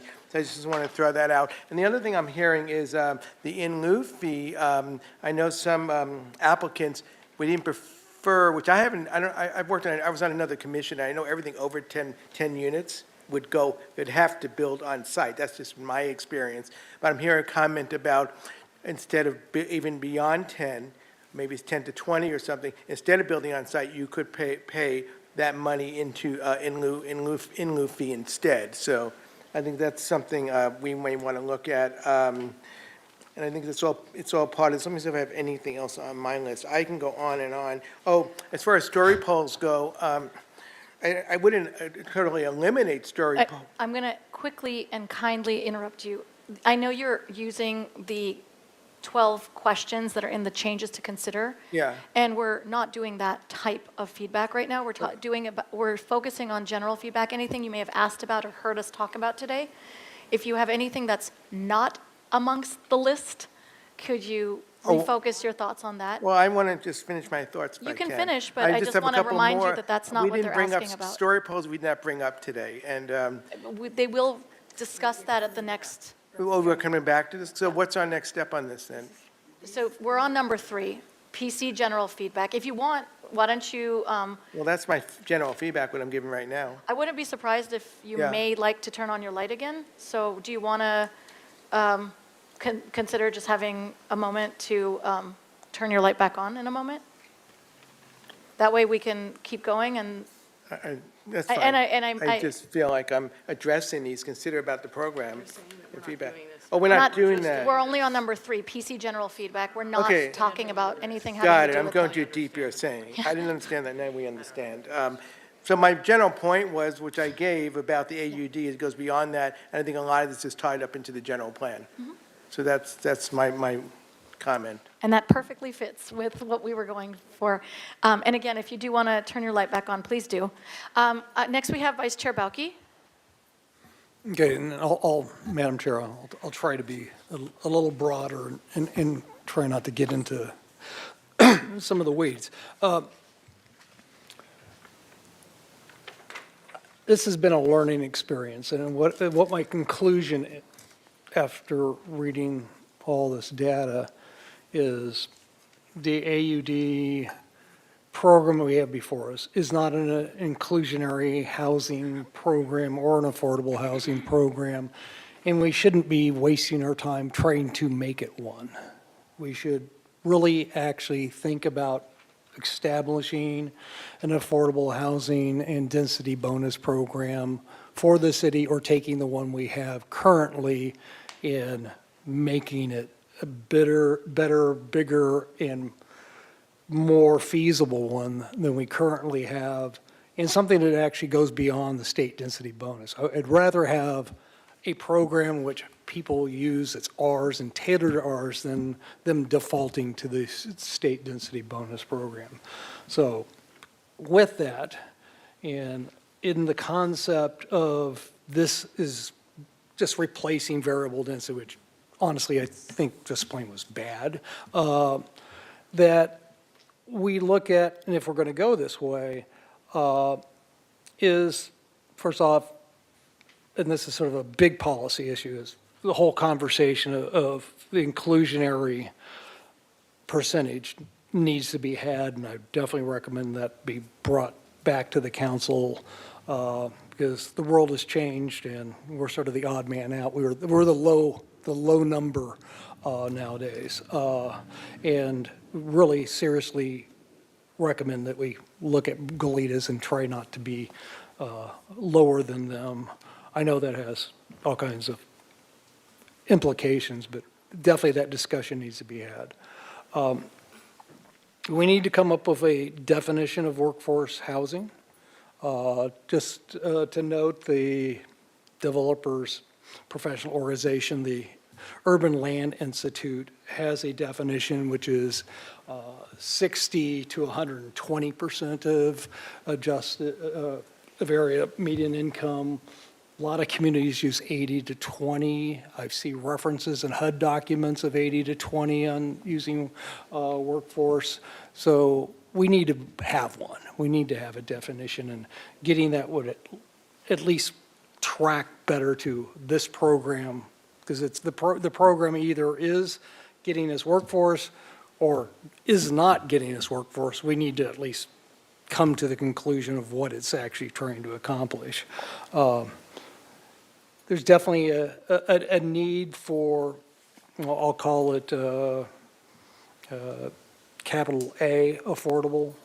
And one of the reasons I brought in the infrastructure financing district is that's probably one mechanism that we might be able to use that actually because there's a lot of changes in assessed valuation that's going to happen, that it's currently happening, and the sooner we actually establish the base assessed valuation floor, that tax increment that could come to the city through an enhanced infrastructure finance district could be captured like redevelopment did and be used to target affordable housing in the tiers that don't tend to get created. You have affordable housing being built by affordable housing builders using tax credits that tend to be at the lower two tiers, and you have the market, if, you know, on the 10% and other market forces basically get you the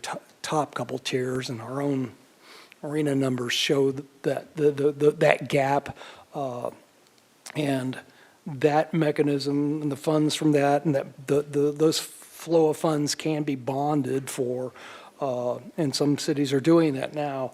That money could be then targeted to that piece that we can't get through those other two other situations. I really think that's how we do this, but we definitely need to establish an affordable housing and density bonus program that's the cities. And it's real clear, the data shows that it was the tearing off of the AUD program that actually provided us the actual affordable housing that's deed restricted, which is the only affordable housing that lasts long term, especially in a community like ours, which is very high demand, and that demand's not going away. You know, unless we take down the mountains and get rid of the ocean, that's not going to go away. So we're always going to be a high demand situation. And I definitely would want to do these kind of programs to move that needle as far to the right as possible. So that's my general comments, and we can get into the weeds later, but I think that's what I would like to discuss. Thank you, Vice Chair Bauke. Next, Commissioner Wiscombe, please. Thank you, Madam Chair. I think just in general, the areas that the Planning Commission should be considering as priorities, I'm afraid that this program is so fluid. We have state laws that are so fluid right now that I think, you know, we can make some real progress in the AUD program by making some recommendations to council on some changes in the program without getting too far into it. One very clear category that stands out is community benefit.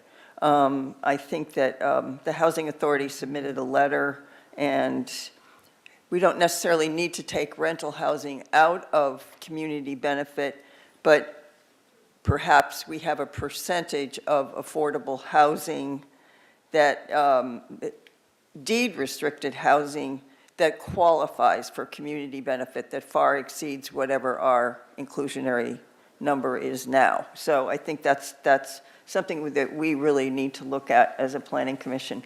I think inclusionary is something we need to look at. Mr. Busk made the comment that she noted that developers said it's difficult to get financing with deed-restricted units. We're in an environment of interest rates that have escalated and construction costs that have escalated, and I think it's very important that we consider those things when we want to put additional pressure on private developers to do more. So I think we should look at significant adjustments. As Commissioner Wardlow pointed out, we have a piddly little in lieu fund right now. And there are jurisdictions that have get very significant in lieu fees from developers rather than developing the housing. Things like that could be, so if we could develop the program so that the developers have the choice of doing in lieu fees, but they're going to be significantly increased from what we have now. And I think that's one thing that we really need to look at as a Planning Commission, and possibly a recommendation to council. So it gives developers a choice of, yes, you can contribute this amount, and perhaps it goes into our hopefully soon to be created, Ms. Busk is nodding her head, she knows what I'm going to say, Affordable Housing Trust Fund, that you know, helps the nonprofits and our city housing authority who are the experts in these projects and who can maximize the investments. So I think that's something that we need to look at. And I also think that we as a commission need to discuss planning and permitting. There are things when we get to it about I think it's in the about the process, section, that are very important. I think there's some steps that we as a commission can take without getting too, there was a lot of discussion about the PC concept review that's non-binding, things like this. There are places where we can make it easier for applicants, and we need to look at where we can go to make it easier for applicants to get through the process. And I certainly have some suggestions in that area. And then also, we need to talk, workforce housing's been mentioned in terms of a definition. I think that would be important for official. And also, what level of affordability is the Planning Commission interested in? I think we're interested in the categories that we're really, we have deficits, huge deficits. So I think that's where we need to concentrate our efforts. And what I'm really hoping for here is that we as a Planning Commission can come away from this with some meaty recommendations to City Council that are not huge changes in policy, but tweak this system so that it can really make a difference in our community and we can get more of the type of housing that we need. So I hope that helps. I tried to make it as general as I possibly could. Thank you, Madam Chair. You didn't cut me off, so I felt pretty good about that. No, it was perfect. Next, we have Commissioner Boss, please. Thank you, Madam Chair. Most of my feedback was specifically in response to the changes to consider section and kind of the questions that were outlined. So I will clean up my written comments so they're a bit more cleared ahead of our next discussion. For general feedback, I'm really glad that we have 10 years to reflect upon, so 10 years of data. I know there have been a lot of changes to the program over that time, but it gives us, it helps us make more informed decisions and recommendations. I agree with the earlier comments about, positive comments about the report layout and the content, and knowing that came from July, that is incredible. So I think it was really clear, really comprehensive, and just to appreciate that it was also, I guess, easy to read, and the layout was nice. I appreciate the candid responses in the interviews and the survey among the stakeholders and those who had actually participated in the process, as opposed to comment pages. And I especially liked the summary and the data to help distinguish the facts from public perception, and some of the comments that were in response to the survey and interviews. I think the data helps us make objective changes or recommendations for changes. So, for example, to inclusionary housing levels or in lieu fees, again, based on facts. And some of the public comment that was submitted in advance and also made today provided some specific changes and general feedback as well. In general, I note we need to work on measurable targets, definitions, amendments, and other specifics to improve this program, but we know pretty clearly what the needs are, and I'm thrilled to hear that community development is staffing up, and I'm mentally prepared for and really welcome more dense and comprehensive reports and recommendations so that we can make those significant changes and really move the needle. Thank you, Commissioner Boss. Next, we have Commissioner Wardlow, please. Thank you, Chair Bonderson. This has been a really helpful discussion and presentation. In terms of keeping my comments super general, I will try to do that.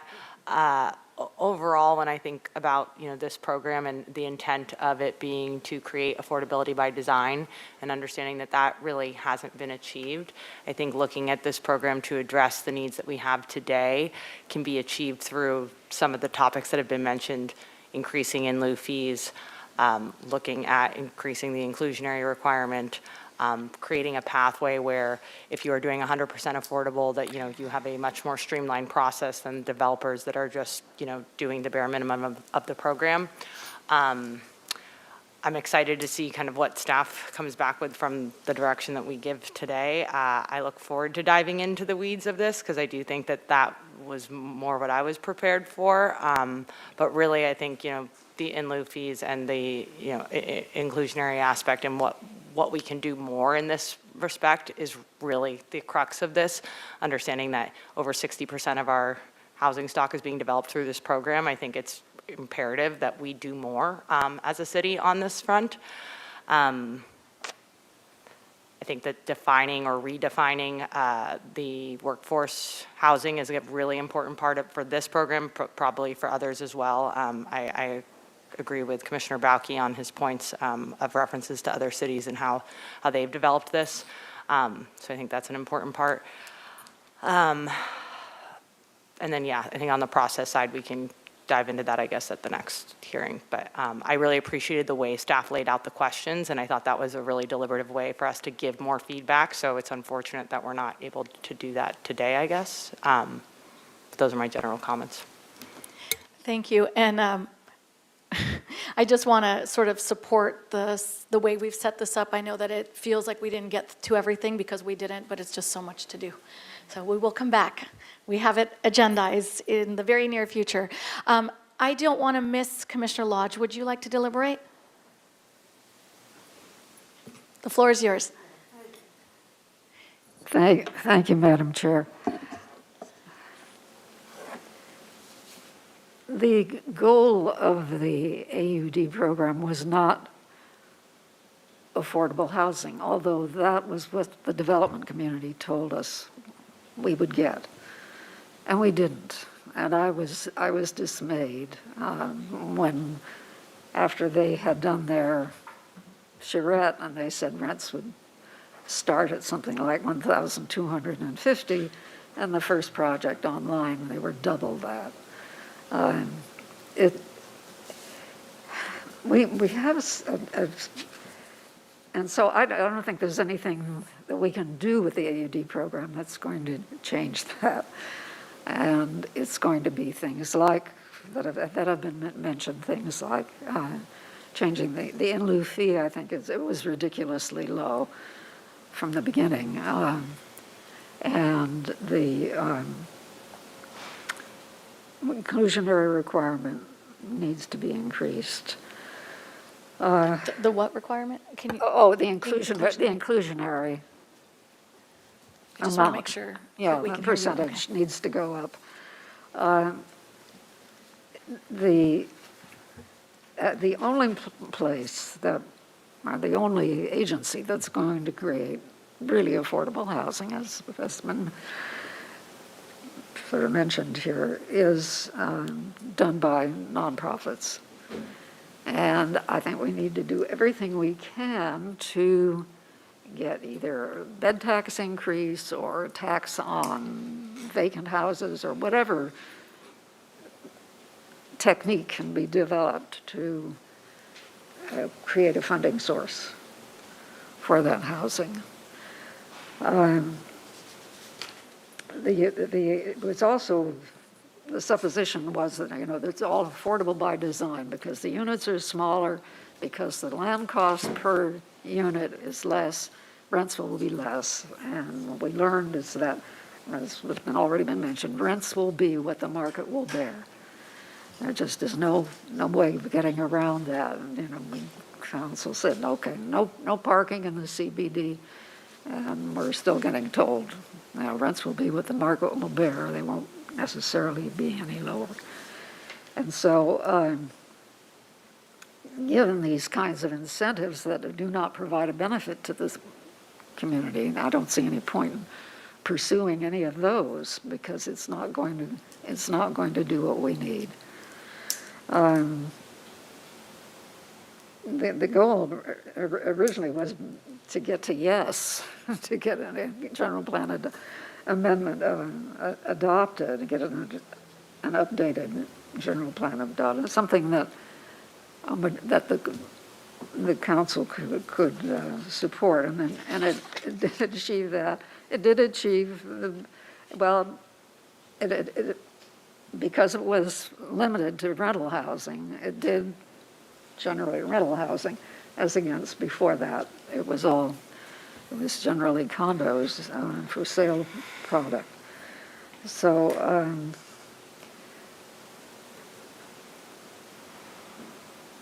there have been a number of things mentioned here that are possible to follow, but even that's all I want to say right now. And if you remember something, just turn your light back on. I'll come back to you. Okay.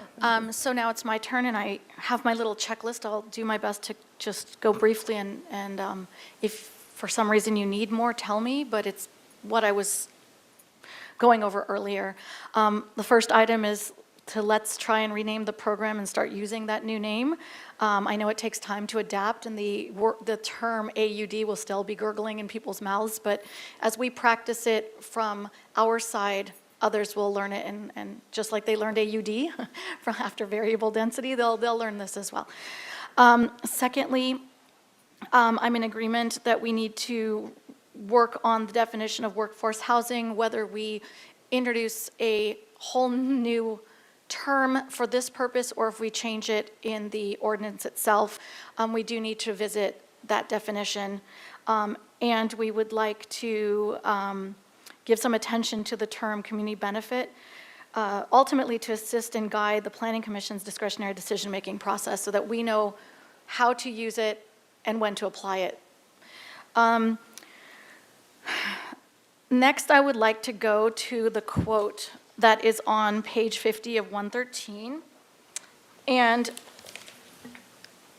it was the quote from the survey that says the inclusionary housing requirement is a greater burden on economics than most believe.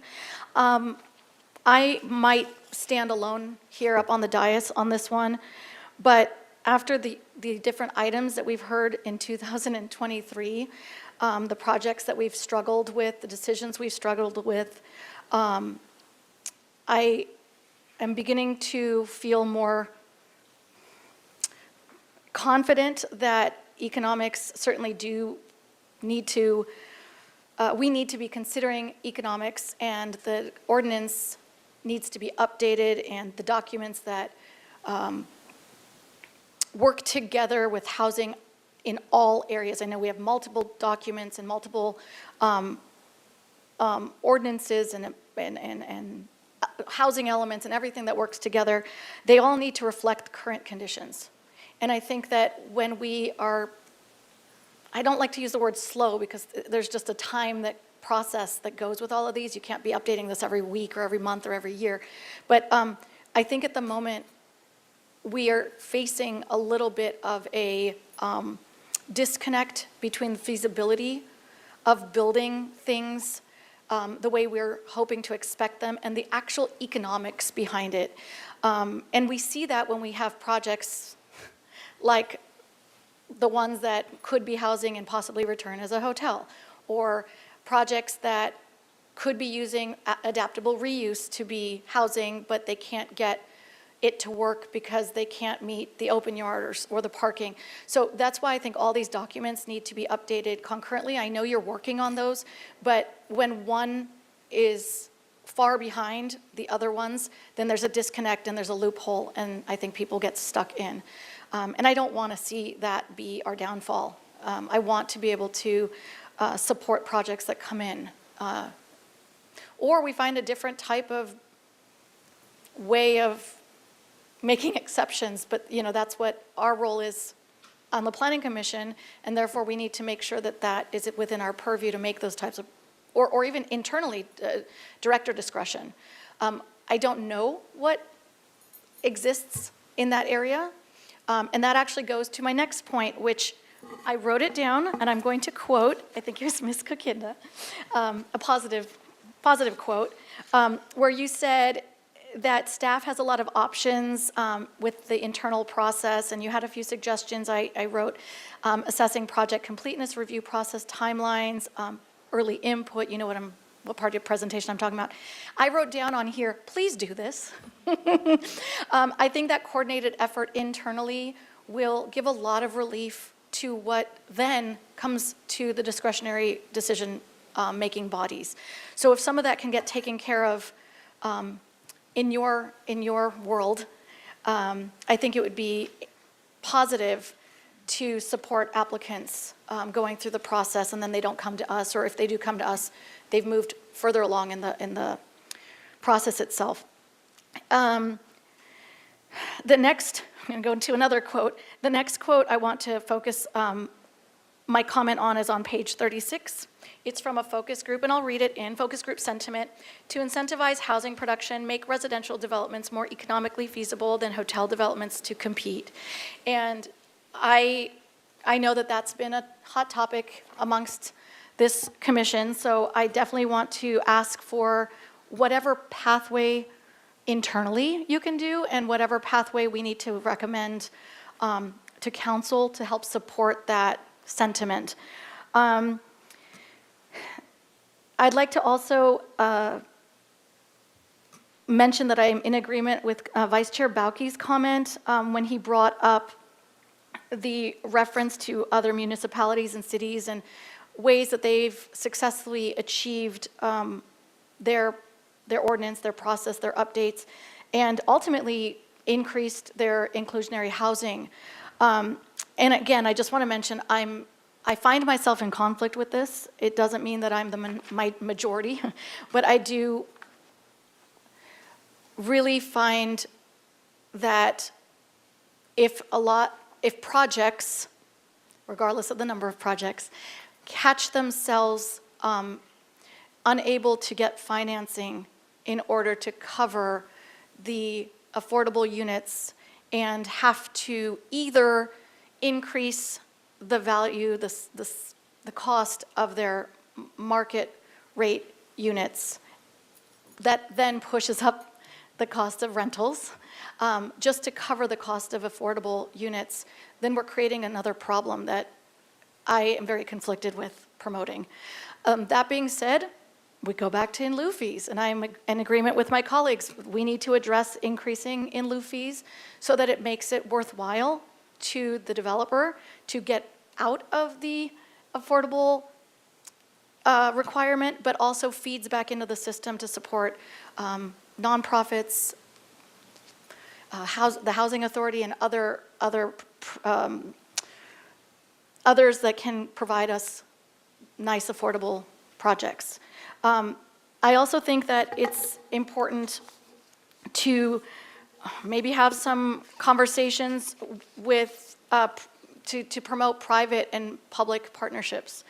And the reason I say that is because I think that in the city we could probably take advantage of more of these types of partnerships. I know that they are doing this in other municipalities. I recently heard about the county of Santa Barbara teaming up with a private entity to improve on projects having to do with affordable housing and homelessness. I can't think of it off the top of my head, but I can provide it if it's of interest to you. But ultimately, these types of partnerships could lend to public good, and I think that we should look into that if we haven't, or encourage it more. There's a lot of money that can be harnessed for these uses. Almost done. Almost done. Because you asked me to reiterate the things that I mentioned earlier, I'll just hit them really quick. I'd love to have you consider neighborhood by neighborhood development standards if and when that fits into your scope of work. I know there's other priorities that come first, but I think it could help manage best practices for different areas of town that can handle more or shouldn't handle as much, so that it's not an umbrella standard for all.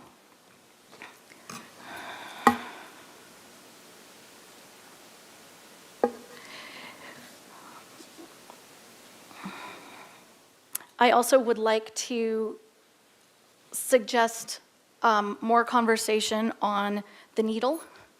And my colleagues have said that in a different way, but I just want to say that I think it might be worth considering, maybe I'm in the minority here, but perhaps a sliding scale so that there are more benefits when you have more affordable housing, all the way down to possibly 100% support to get 100% affordable housing.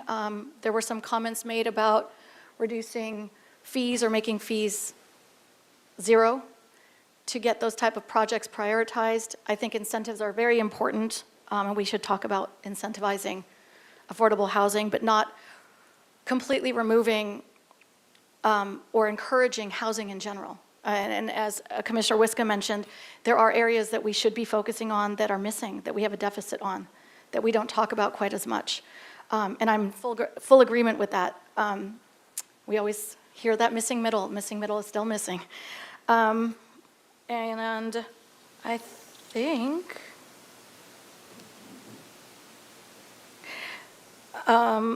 I think this turns into a question, but when I asked about the updates for us to learn staff's application of the assembly bills, and you mentioned it's not applicable here, is that something that might come back, that you might be able to talk about with the housing element when we see Ms. Deisty in the upcoming future? Would that be a forum in which we could learn about how that might be applicable, or do we just take that off the table for the moment, wait till January?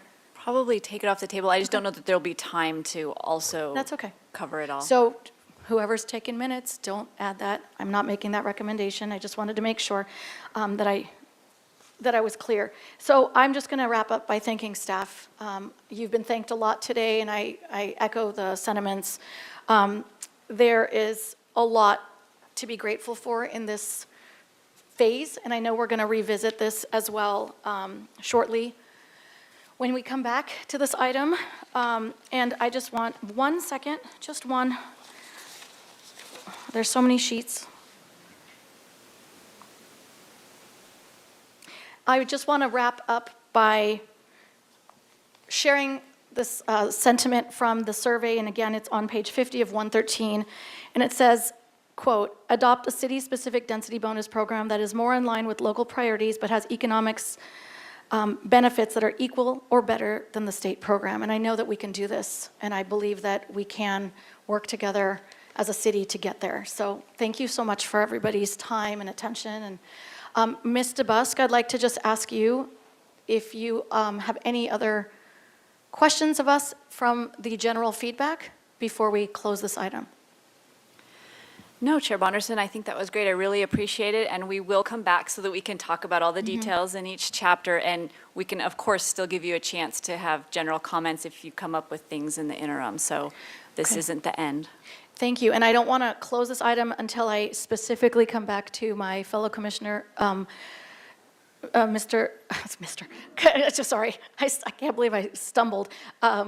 Commissioner DeLuccio, did you want to add anything now that we've gone through the process? I did start with the general feedback. You got so when you do my minutes, I get my general feedback in there, and I do have all my notes, and I will just restate when we get to the questions next time, and then I'll elaborate more on other stuff I had. I just want to say that, sorry, I butchered your name, Rosie. I know who you are, and Sue comes in front. She comes so often. So often, and I just wanted to acknowledge the public that came out, and also the letters received. I think the qualities of the letters we received on this were outstanding and was so helpful. So I think that's something that's other thing you should be making reference to. And one final thing, something came about streamlining and the PC discretionary review that we have.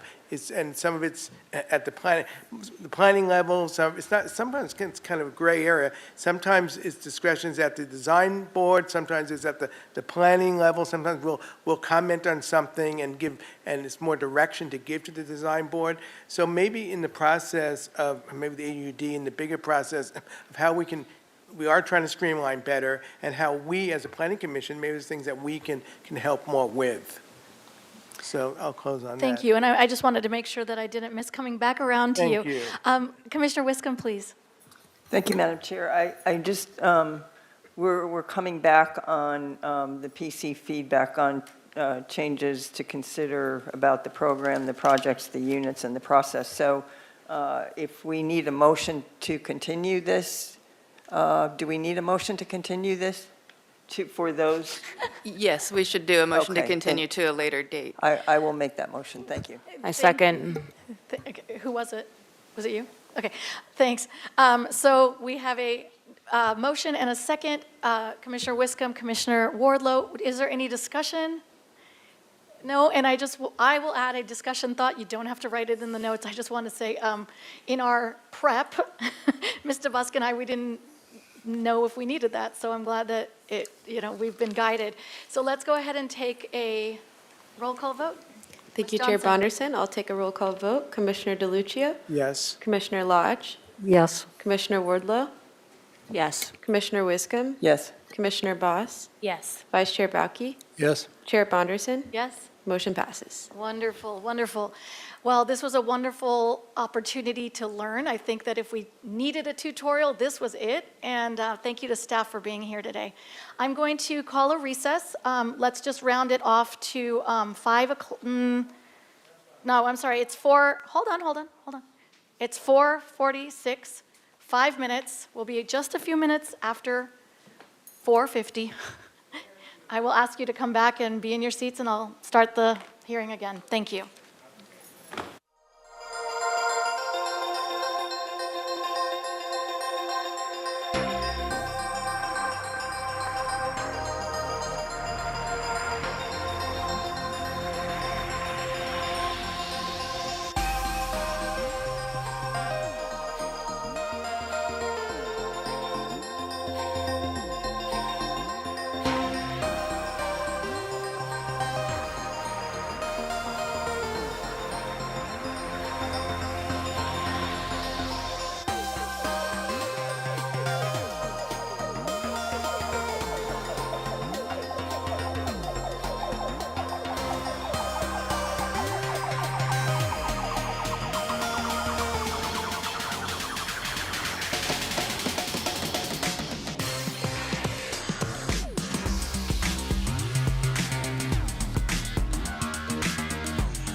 Welcome back. It is 4:53, and we are going to move forward with our new item, number 4 on the agenda, which is the AUD ordinance amendment trial period. Again, we have many staff members from the city here to walk us through this item, and I will start by introducing Allison DeBusk. Ms. DeBusk, the floor is yours. Thank you, Chair Bonderson. If we could have the PowerPoint, please. So as we just discussed, the AUD program was adopted as a trial program, and it is set to expire on February 15th, 2024. So staff has called out 2 primary options in order to address this. The first is that we can eliminate the expiration date entirely. Another option is that we can extend the trial period again. If you prefer to extend the trial period, the actual date for the expiration is entirely up to the decision makers, but staff has identified kind of 2 options as a way to think of it. One is July 1st, 2027, and another would be to extend it out until 2031 so that the expiration aligns with our housing element. For this ordinance amendment, we have the following meeting dates lined up. The Land Development Team Oversight Committee will be going to them on October 26th. We'll be giving them some of the AUD 10-year update as well as presenting this expiration issue. We'll be going to the Ordinance Committee on October 31st, then to City Council for introduction on November 7th, and to City Council for adoption on December 5th. So staff is recommending that you just completely eliminate the expiration date, and we have several reasons for this request. Go to the next one, sorry. First is that it sends a clear message to developers that this program and the associated densities are not going to go away. We think that's really important. The expiration date was one of the things we heard from in the survey as one of the least liked things about the program. And the last thing we want to do is chill housing development in any way. So that's the primary reason. Another reason is that it allows staff to focus our time on the actual amendments to the program to make it better and to do the things that we all want to do. So it just gives us that time to do those things. And finally, it also allows us to pivot to other priorities. I know we think of all these things as being associated with the AUD program, but as we talked about a little bit before, some of the things we want to do are actually better accomplished through other programs, right? Our city density bonus law. And so those might be the more effective things that we address to really get at the goals that we all have. So as you saw on the last slide, it does take 4 hearings to process an ordinance amendment. We have to go to Planning Commission, Ordinance Committee, and City Council twice. And then the ordinance doesn't go into effect for another 30 days. That's why we're here in October to request, these changes for something in February, because it's actually when we need to start the process to make sure they're in effect before the program expires. So I know we'd heard some comments that we should wait for the housing element, but unfortunately we cannot, because the timing wouldn't work if we waited until we had the housing element adopted. However, to give you some comfort, the housing element does not have any policies that significantly change this. So we feel that this is completely consistent with what the housing element is going to say. So yeah, just to add to that, all these meetings do need to be publicly noticed. That does cost money in addition to all the staff time that goes into it. It's not just planning division, it's the city attorney's office, it's the city clerk's office, it's the community development director reviewing the staff report. It's an inordinate amount of time for something that seems like such a very minor amendment, but it still takes all those people and all that time. So we just don't think it's the most effective use of staff time.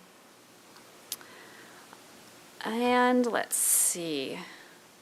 Oh, yeah, just to follow up, as I said, the AUD program is not necessarily the best mechanism for the changes that you want to see. We talked about the city's density bonus ordinance. That might be a good way to address these issues.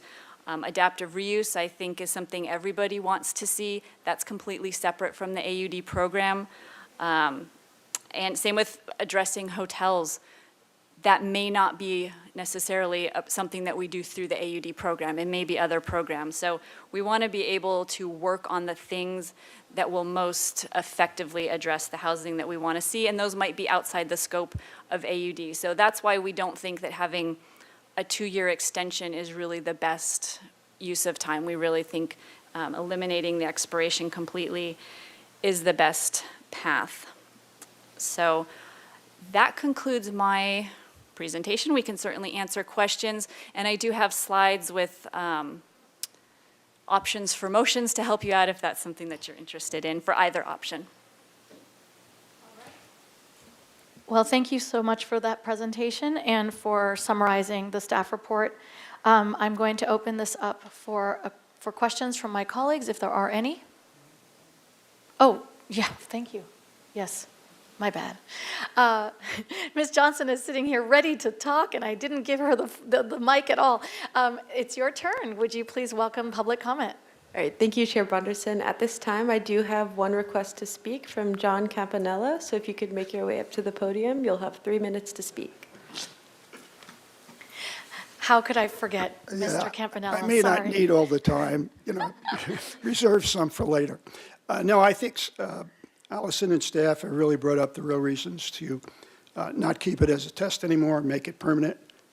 When I was up there, we had several extensions, and you really have to go through a process with the public and those that are affected by it. So I think they've made their position well-known, staff, so has the developers and the community that participated in it. So I agree wholeheartedly, leave this as a basis. It's there.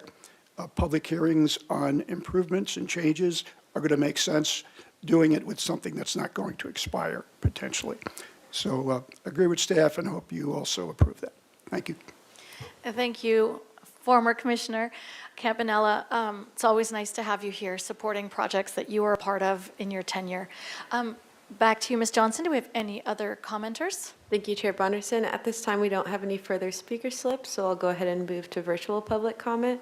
We do have one hand raised for Ellen Bildstein, so I'll go ahead and give you the permission to speak, and you'll have 3 minutes to speak. Thank you. Are you able to hear me? Yes, we can hear you. Great.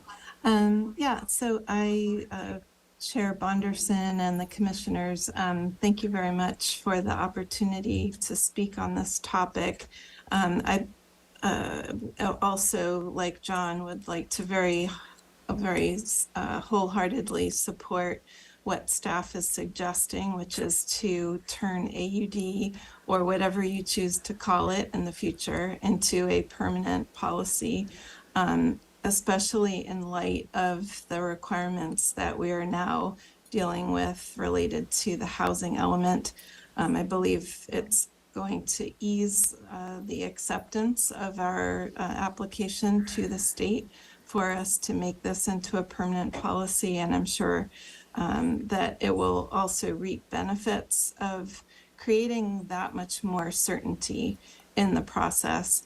Earlier this afternoon, I heard a number of questions regarding where the problems might be for developers to pursue projects.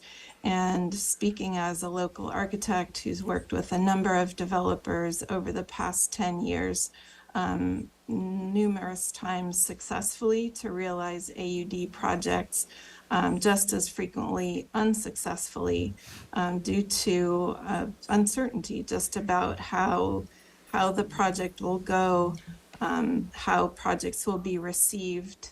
I think there is a real disconnect that we have in the community between what policy allows and what gets talked about when actual projects are being presented to the city. Things like parking is not required in the central business district is something that gets debated heavily and can really, speaking from personal experience, can grind a project to a halt. I think just in general, approaching zoning standards and everything that AUD says is allowed should be objectively allowed. And as long as the applicant remains under the threshold of whatever the variety of zoning standards are, be they parking, be they height, be they number of units, open space, all of the variety of requirements, all of those elements take significant work to sort out and to prioritize and to come up with working solutions for AUD projects.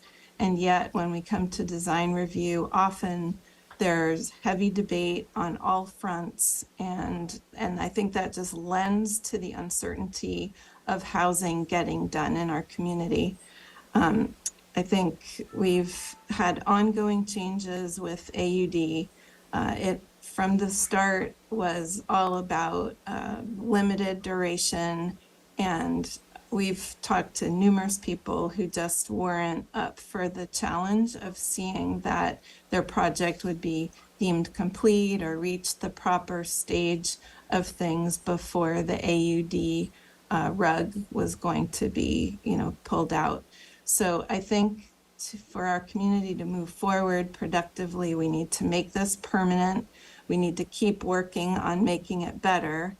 I'd say that with a bit of hesitation, only because as we evolve the policy, I think that adds more uncertainty to what is the true development potential of properties in our city.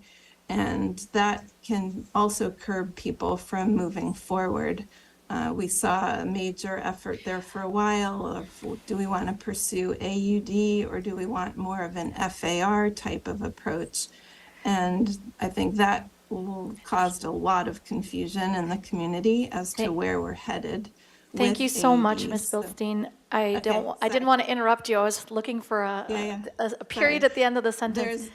There's no timer on my screen here, so sorry, I didn't mean to No, speak no, too no long, apology, no apology necessary. And that's, as I said, I didn't want to just stop you cold turkey. I wanted to find a way in, but I just wanted to take this opportunity to thank you for, I want to acknowledge the fact that you came into Chambers and spent a lot of your afternoon here, but you did not give up and you called in your public comment. Thank you for taking the time out of your day to do so. You're very welcome. Thank you. This is so important. Thank you as well. And back to you, Ms. Johnson. Anyone else in queue? If anyone else would like to speak on Zoom at this time, you can raise your hand. I'm not seeing any further hands raised, but we did receive written correspondence from Polina Khan, Allied Neighborhoods Association, Todd Shea on behalf of the Santa Barbara Association of Realtors, Pat Saley, League of Women's Voters, Housing Authority of the City of Santa Barbara, and Citizens Planning Association, which was distributed to the commission prior to the meeting. So with that, I'll turn it back over to you, Chair Bonderson. Very good. Thank you, Ms. Johnson. And at this time, I will go ahead and open up the floor to my fellow commissioners. I already have some lights on, so we'll jump right in with Commissioner Lodge, please. Thank you, Madam Chair. The city needs to have some way of determining density, and we're definitely not going back to variable density. And I think it just makes sense at this point to make this permanent. And if it needs to be changed in the future, it can be changed. It's not cast in concrete. So I'll be glad to make a motion to approve. To approve. To approve the removal of the end date. Thank you, Commissioner Lodge. Next, we have Vice Chair Bauke, please. Thank you, Madam Chair. I've got a question for the City Attorney's Office. Under the current situation, if somebody makes an application and is deemed complete prior to the expiration date, they can go forward, correct? So, well, it somewhat depends how we would draft the ordinance if you were suggesting extending it out. However, with the preliminary application that now basically vests a project for a certain amount of time, they would continue under the old date and under the old AUD ordinance, and assuming they could get their project complete. And then if they did not, they would revert back to the to whatever is in place after AUD expires. Right. The project vests when it gets its building permit, is the short answer. Right, but as far as them going forward, because I do entitlements in a lot of communities have sunset clauses and things, and, as long as they're within a reasonable time period, you know you need to go forward or don't. And so I honestly, unless we are coming to the conclusion with the ADU program that we're going to just let it be its thing, and not try to make it something else, which there is a lot of commentary from the public about trying to make it do something else, I'm not going to support a removal of the expiration date, and I would definitely strongly support option B. And now, if the commission as a whole thinks we could just call AUD a project in which is just a replacement for variable density, and we're going to actually tackle affordable housing and come up with a separate program that actually does that, then I would support removing the expiration date. But I don't have the clarity of which one we're doing yet, so I'll opt to option B unless I hear from my commissioners who are going to, call it what it is, which is a rental incentive program, which provides additional housing, which is a good thing, but it's not going to get us affordable housing. Thank you. Before I call the next commissioner, Vice Chair Bauke, do you want to ask a question to get the guidance you need on that? Well, it's a question of what's the direction? I mean, there's a whole lot of details that we were talking about, and I'm not quite sure if we're all wanting to tinker with this thing and make it something else, or if we want to just suggest that it's what it was intended to be and not try to be an affordable housing program, which it's not. Do you want to make it a question and get an answer? Yeah, what do the rest of you think? Oh, you're asking us? Yes, that's. I thought you were going to ask them. No, because this is whether there's any consensus here of what we're going to be doing. And Fair enough. Well, why don't I suggest this? Why don't we keep going and then hear what each individual seems to be leaning towards, and if it's not really clear, then we'll have an open conversation. I refer to next Commissioner Boss. Thank you, Madam Chair. I think I'm going to think aloud a bit as well.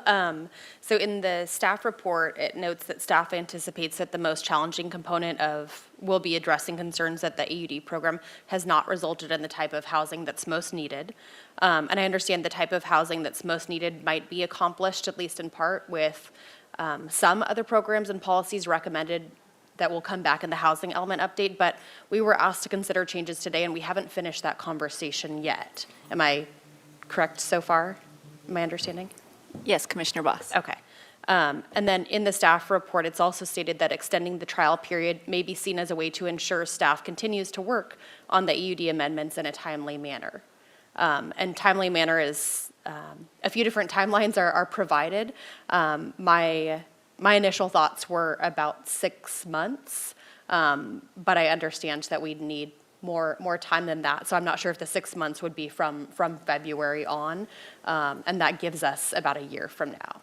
So I think that's where I'm leaning a bit with option B as well, and mainly because I'm not really comfortable making something permanent when, one, we haven't finished our conversation about the changes that we want to consider. And we've already brought up a number of different potential changes without getting into the weeds today. So I'd prefer to submit like an A+ program that we're very confident in to be permanent rather than eliminating the AUD expiration date. Okay, thank you, Commissioner Boss. Next, we have Commissioner DeLuccio, please. I'm swinging either way. My initial thought was obviously not to have an expiration date.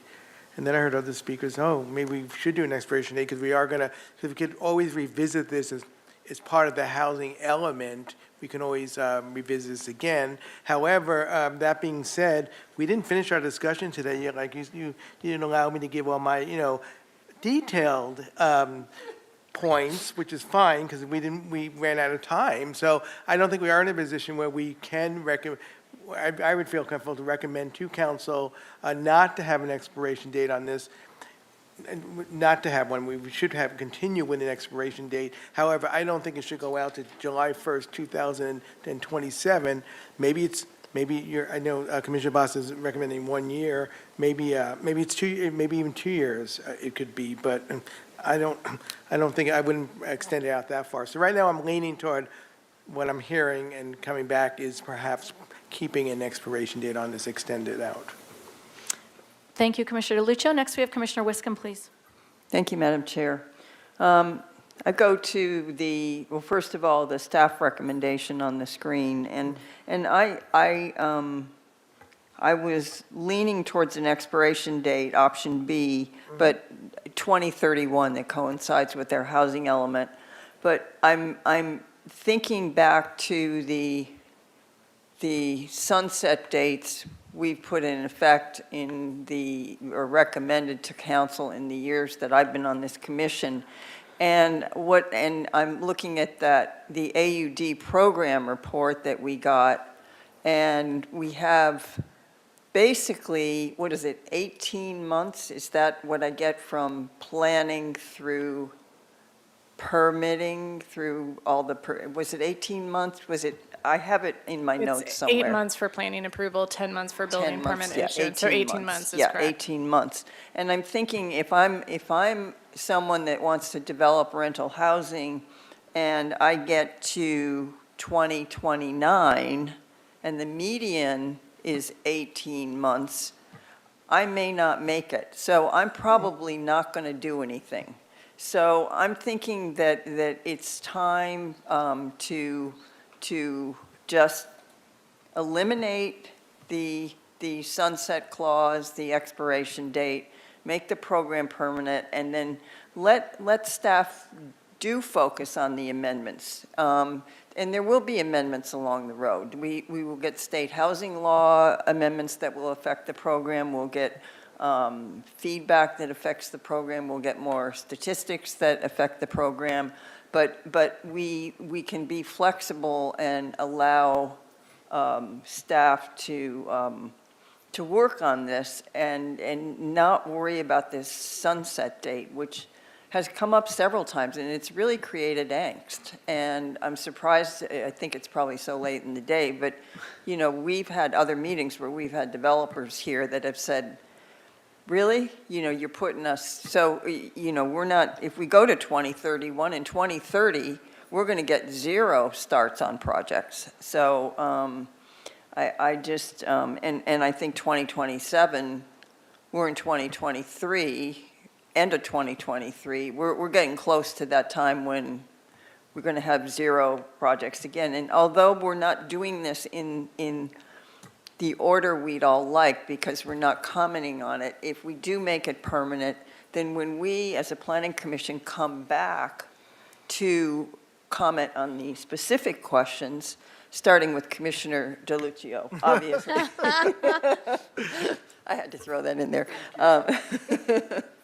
That we can work on the AUD program amendments and not on worrying about getting this done. I just think that's a better approach. So I think Commissioner Lodge made a motion and. No motions have been requested yet, I so thought- just hold on. Okay, I said I'd be glad to make it. okay. We're still in the question period. Let's get through questions and Oh, deliberation. okay. That's great. I thought I misunderstood her. I thought she had made the motion. So, I'll give you guys a heads up when I'm ready to accept a motion. You guys can race for it. Yeah, I know. I don't need to race for it, but those are my comments. Thank you. Excellent. Thank you, Commissioner Wiscombe. Next, we have Commissioner Wardlow, please.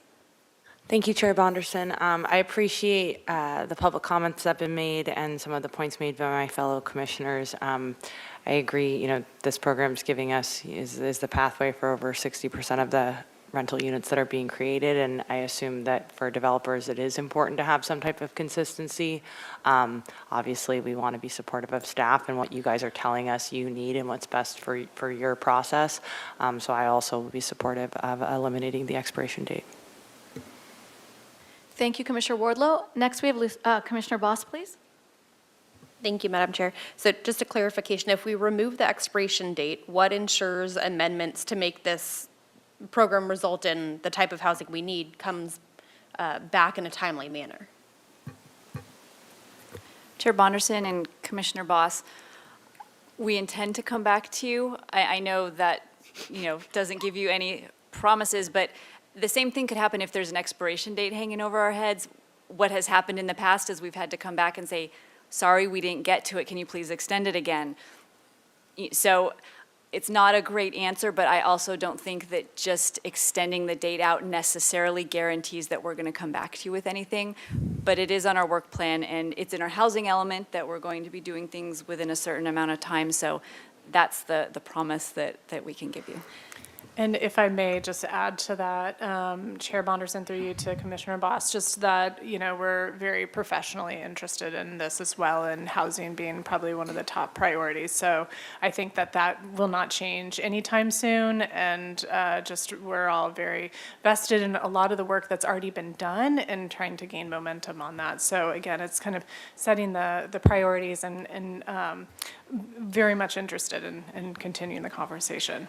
Thank you. So if we did recommend eliminating the expiration date today, could we add to that motion a specific timeline to come back for amendments? Still, so not an actual expiration date, still making it permanent, but having kind of a date or a timeline set for amendments to come back? A goal. Chair Bonderson, Commissioner Boss, that's really not on the agenda, so we couldn't make that motion. But I do echo what Ms. DeBusk and Ms. Kokenda have said, and we are very interested in moving this forward in a timely manner. And it is a long process, particularly if the commissioners want to take that path that makes a significant change as we move the needle far to the right. That means from a staff perspective that it takes a lot longer for us to do that. So having as much time as possible to accommodate that, or no expiration date, is our preference. Thank you.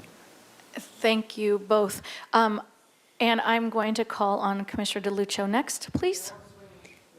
Back the way, staff actually convinced me that an expiration date may be okay, only because we're going to have a lot of discussions about this. This is not over.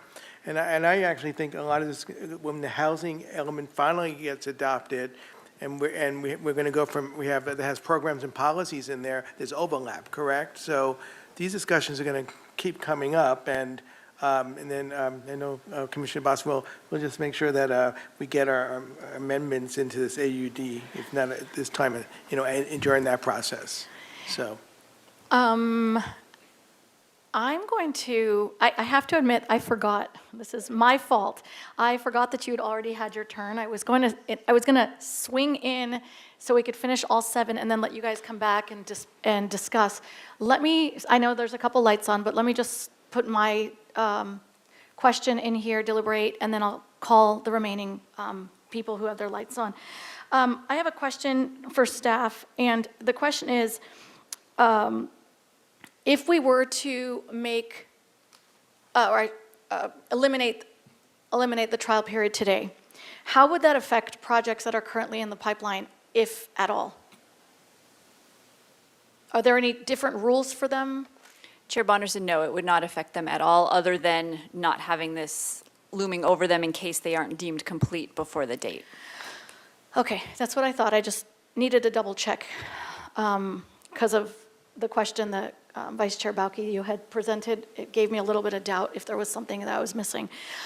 So I just think of all the many times this topic has come before PC, and it's come a few times in just my tenure in 4 years. So I'm leaning in the direction where my thoughts are allowing the test period on what we look at as a city's signature multi-unit housing program, allowing it to continue as a test will just further increase and create uncertainty and potentially, I'm assuming, create a negative impact on on projects that could be developed. Now, that's a could, we don't know for sure, but, you know, we all know that going through the city's permitting and application process is very expensive, and an applicant doesn't always have a sense of certainty. So by removing this trial period, as we've heard both by Ms. DeBusk's presentation as well as a few of the commissioners, I'm in agreement that it creates a bit more certainty and possibly encourages more support to applicants coming through. And as a result, we don't want to disincentivize any projects or anyone facing that application process, which, you know, can be very stressful and time-consuming. So that being said, we certainly want to help reduce that sense of risk and increase certainty. So I just feel that it would be the right time to remove the trial period. This is my opinion. And allow staff to focus on, I'm going to read it right off the screen because this is literally my persuasion point. I came up here very open-minded today to see what you might say in addition to the staff report, and this sells it for me. It allows staff to focus on additional amendments to create permanent multi-unit housing program and allows staff to pivot to other priorities if directed or appropriate without spending time on additional extensions. This is my selling point because I think that we need to prioritize how you spend your time. You don't have enough time. We talked about this in the previous item. We have quality staff members who have a lot on their plates. So if we can take this off your plate, have you focus in other areas that we want and need from you, this is the benefit that I see, and it benefits the entire community. That's where I will end, and I will now call everyone who's in queue. So we have Commissioner Wiscombe, please. Thank you, Madam Chair. Just very briefly, I wanted to respond to Commissioner Boss. We don't know what these additional amendments are going to be. Correct me if I'm wrong, but we're going to probably recommend some amendments to the program when we do come back here, and then they will be recommendations to council, and council will have to go through them and decide what steps to take on what we've recommended. So it's very hard to focus on a timeline for additional amendments until we actually have that meeting and then they actually get to council. And council makes a decision on them. So I think that really shouldn't enter into the equation. Thank you. Thank you. Commissioner Boss again, please. Thank you, Madam Chair. So I know past presentations and even the staff report in item 3 a bit ago noted the time and effort that staff have put in and then have been dismissed by council or rejected by council. So I want to respect staff's time and investment and interest in addressing this in a timely manner. So I'll support the staff recommendation to eliminate the AUD expiration date. Thank you. Next, we have Vice Chair Balke, please. Madam Chair and other commissioners, I was wondering, since it seems like the consensus is to remove the expiration date, I may be the minority on that one, but what I'd like us to consider is some kind of reporting back or feedback loop on this program, because it's clear with the report it's not quite doing what it said it or people thought it's going to do, and we need to keep having a feedback loop on this particular thing as we go forward. So I'm willing to go with the consensus if we put a feedback loop into this particular program, and I'll have staff. You can outline how often you want to do that, but I think we need a feedback loop. Thank you, Vice Chair Balke. I appreciate that comment because it's something I was thinking about as well. I'd like to just refer to staff or maybe Ms. Ostringer. Are we in a position to request something like that here? And if so, what would it look like? What would the options be? Chair Bonderson, Vice Chair Balke, if you could elaborate a bit on what you mean for a feedback I might be able to Well, work through this.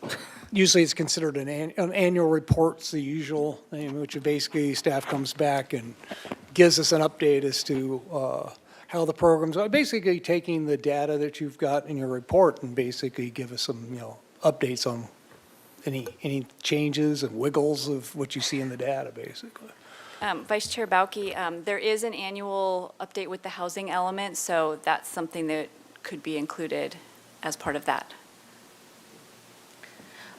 Okay, so I just want to add one thought, and I would like staff to, it's not really a question, it's a statement, but I'd like to make sure that I'm correct and you can agree or disagree. I just want to make sure that as a commission, we all understand that by eliminating the trial period, it doesn't mean that we can't make amendments or revisit this topic as much as we can or request feedback and updates. Is that correct? Yes. Okay. I was clear on that. I wanted to make sure. And are those moments in which we could, in other words, get reports or get updates or ask questions? Does that solve a little bit of this thought by having you return for these types of conversations? Chair Bonderson, I think it depends on what the amendments are, what comes forward. But having that annual housing element report could guarantee that there's something every year, And we don't need to To you. specifically outline that that's what we're talking about. It'll just be an opportunity for us to ask those questions. Is that correct? Correct, yes. Okay. I have one more light on, and then I'm going to move forward for requesting a motion. Commissioner Wiscombe, please. Thank you. I was just going to say in response to Vice Chair Bauke's comment, I think it's appropriate that perhaps there is a report back period. It might just be the housing element. But it's hard to tell what that period is or what it looks like, or if it's just the housing element, or if it's the AUD program, until we actually have the amendments. And I think it's probably more appropriate if at the time when we make our recommendations for additional amendments to City Council, that we perhaps make a recommendation for a reporting period. And that's where that belongs, depending upon what those amendments look like. Thank you. Thank you. Thank you, Commissioner Wiscombe. I think that's a really good opportunity to fit that topic back in. So now I'd like to entertain a motion. Who would like to offer one? Will it be Commissioner Lodge? Thank you, Madam Chair. I move that the Planning Commission recommend to the City Council that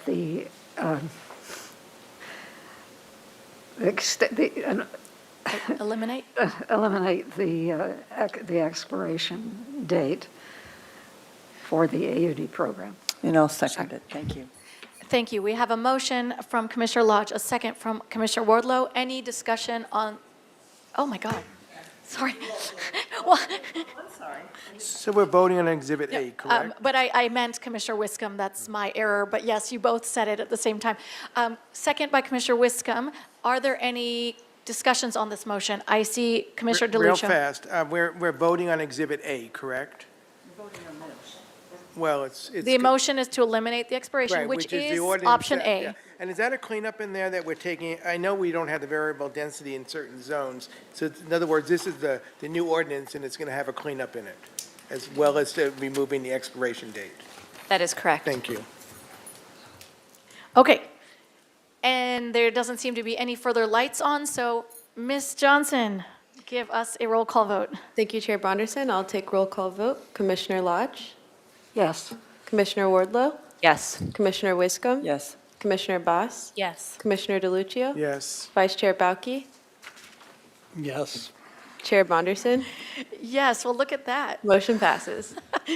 And that's how a good public forum works. We all come in on the fence and we all, persuade and discuss. That was beautiful artistry of a planning commission. Thank you. I assume that's all you need today, Mr. Busk?